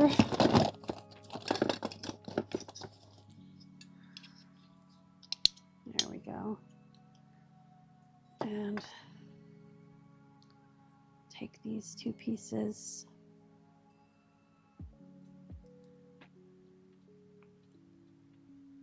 and we'll put them in the envelope.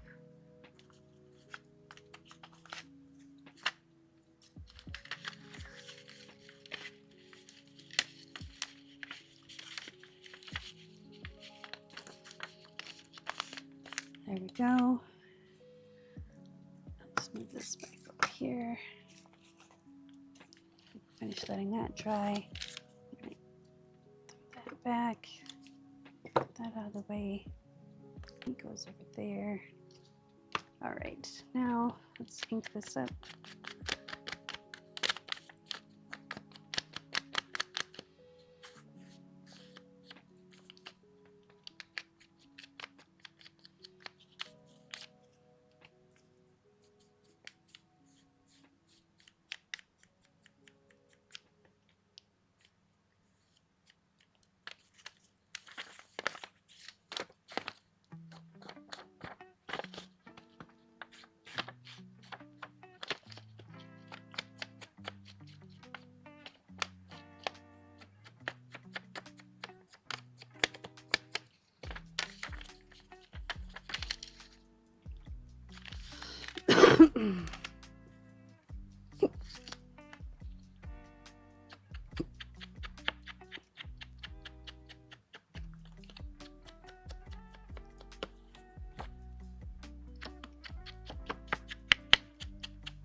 Oh, and you know what? I want to use this. I have an idea for this. So we're going to cut it on the inside of the border.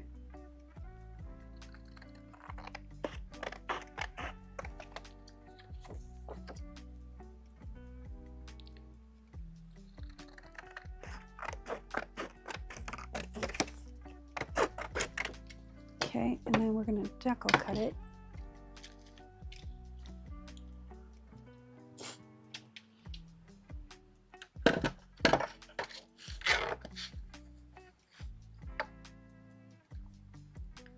Like so.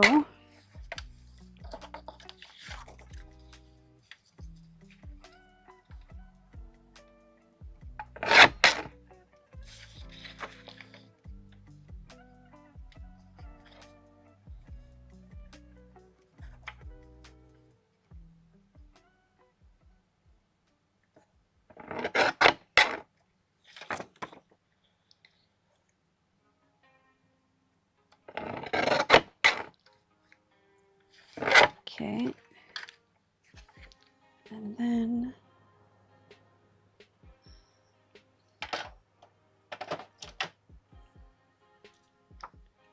fold this in half.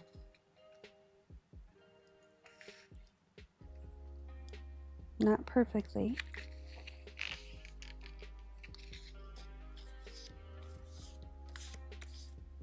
Like that. And then we're going to take, do we have any of that green left over? No. So we're going to cut a little piece here. Yeah, we did. We put it in the envelope. Silly me. Okay.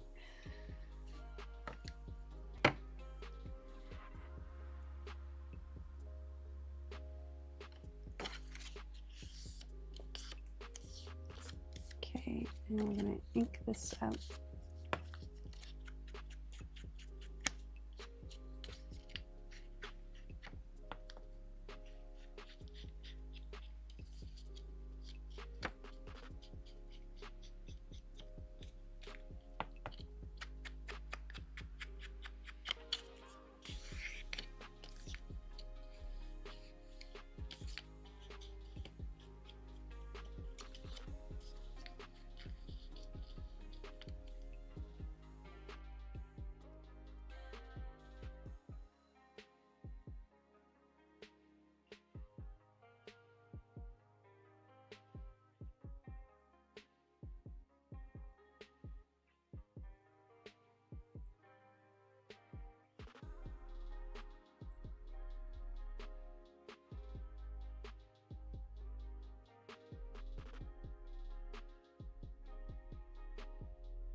Okay. We won't talk about what just happened. Excuse my slurping, but it's keeping me from cursing. Okay, so let's take these off. We should be set up pretty good. And then what I like to do is just take my ruler, my metal ruler, and just slide it in there. And just make sure we have a pocket that's stable. See, like this side, we're good, but it's not quite right. Okay, so in this pocket, we're gonna put this little treat. And then I think we're gonna do the blue. There we go. And then we can take this paper clip off. And do we have any other places we got? You know, we could put, no, we're not gonna do any more of that.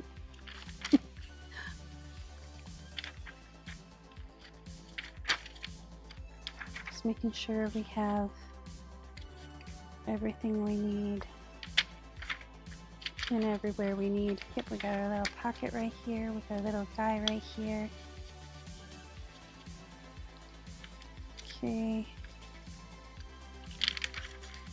And I don't put things on every page because I sell like pockets and ephemera and stuff like that at markets, so they can pick out what they like, because I don't want to presume to know what everybody likes. So there we go, and this is a little squirrel pocket. Hold on. Let's get one of these guys really super fast.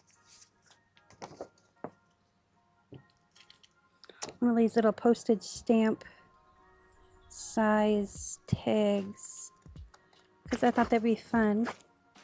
I'll stab myself. Good thing I wear glasses.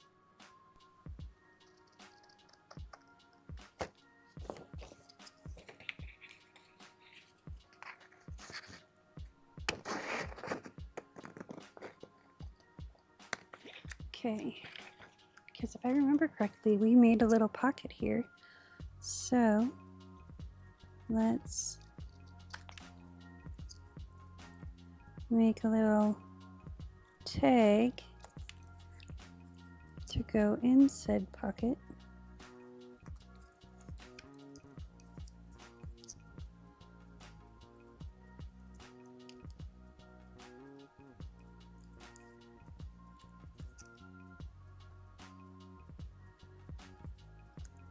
There we go. That's good enough for me. Let's get a little piece of excuse me. Let's get a little piece of something to put on top.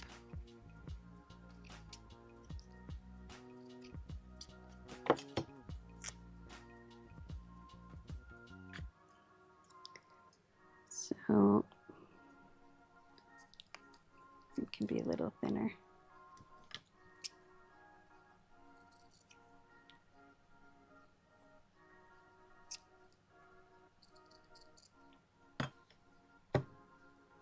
There we go. Tiny tag.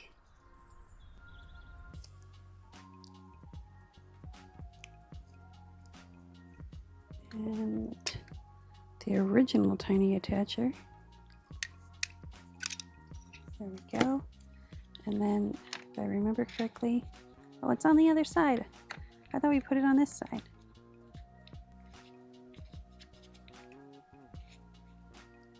There, we'll just put that there. That's kind of cute, actually. Okay.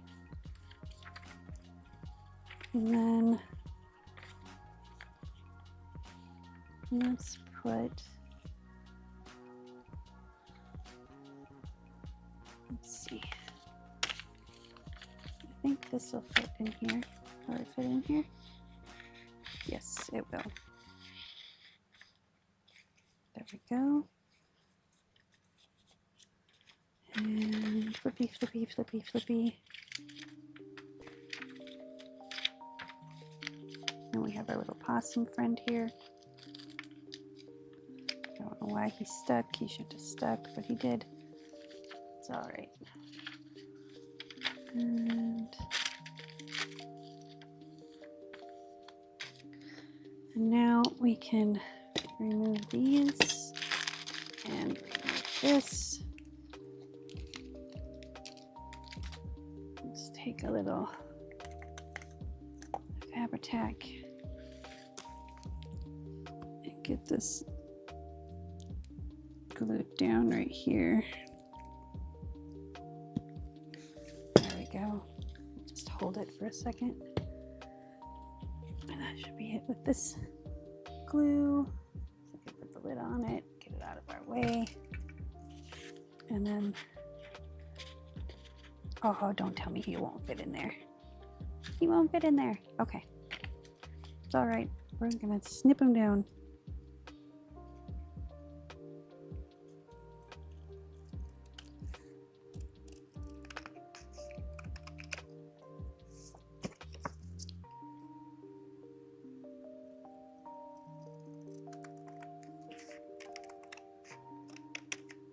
Now we'll see if he'll fit.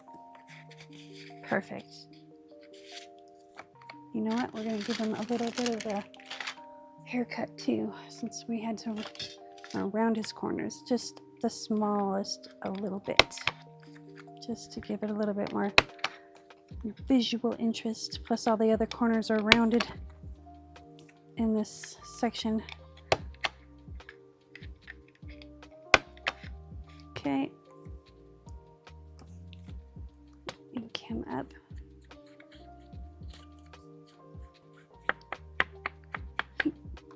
I think we're done with the ink, so we'll put a lid on it. Put him in there. There we go.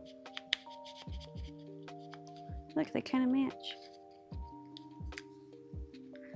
And then this goes in back. Like that. Okay. And then we're going to take this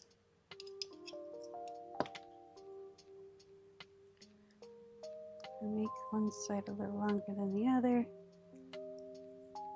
We'll make a loopty. Pull this. Like that.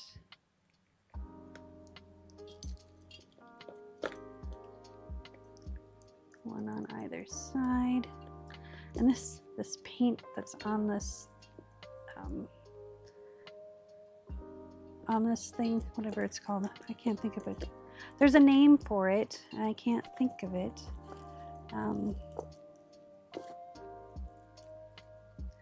Tool. There. Now, I'm going to pull these up.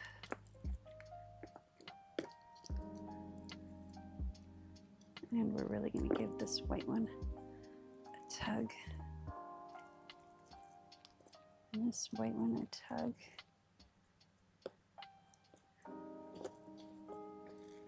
There we go. And then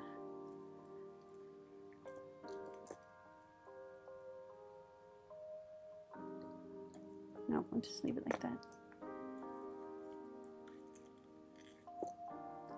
Then kind of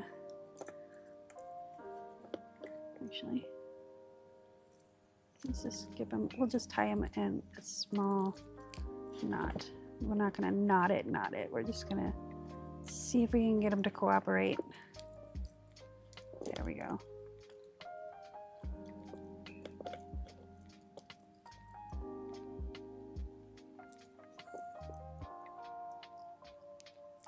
There we go.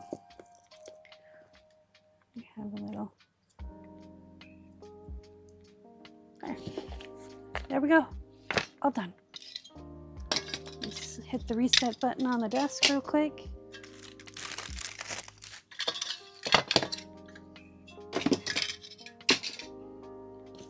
I really like how this turned out. It's so stinking cute. Okay.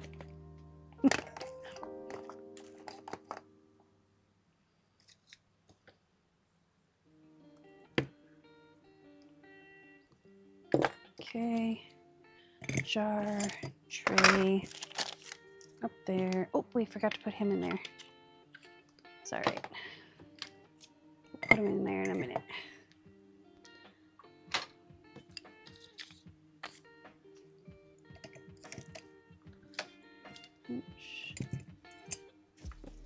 Bobby gets picked up. Put it in the jar.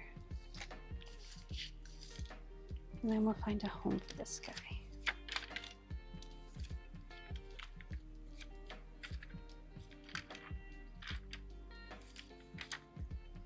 Let's put him right here. There we go. Now this has potential to be really alligator-y mouth, but only if you're like me and want to stuff every little thing in there. And that's why I don't do it, because if it were me, every page would be decorated, everything would be done. And you know, if someone wants me to do that for them, cool, I'll do it. But everyone has their own aesthetic and their own style and their own way of doing things. And I don't want to presume that I know what everybody likes, because I don't like pink. How many people love pink, you know? So, anywho, let's bring out the whiteboard. Well, white-ish board. I need to get a new one of these. It's kind of white.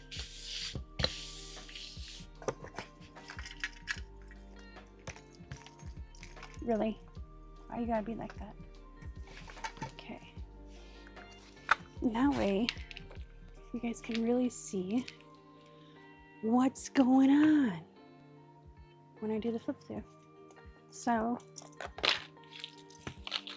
got some fun dangles that you could take off and put them inside if you wanted. You could take this whole thing off, but I love how it looks. I think it adds a bit of brightness and fun. And you could cut the things out of corner if you wanted, but the reason I wanted to do it this way is because I want to be able to flip it up. So when we open it, you've got your pocket, you've got a little tag journal space.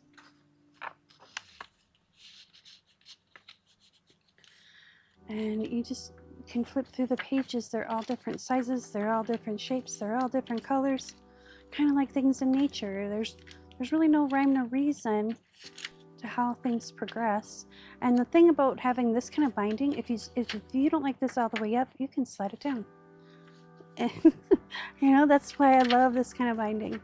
So this is so cute. The farming home with the little girl and her dove. So yeah, and you know, children marching in the forest with their friends, their furry friends. Maybe I should have done a bear, because there's a bear on that one. But I don't know, bears scare me sometimes. I got the wrong impression from watching Grizzly Adams when I was a kid. I thought bears were kind animals, and they're really not. I mean, they are. They're not gonna seek you out to eat you unless they're really hungry or you came after their young. So I put a paper clip on those two pages. And then I love this. I put this as my wallpaper on my computer. That's how much I love that.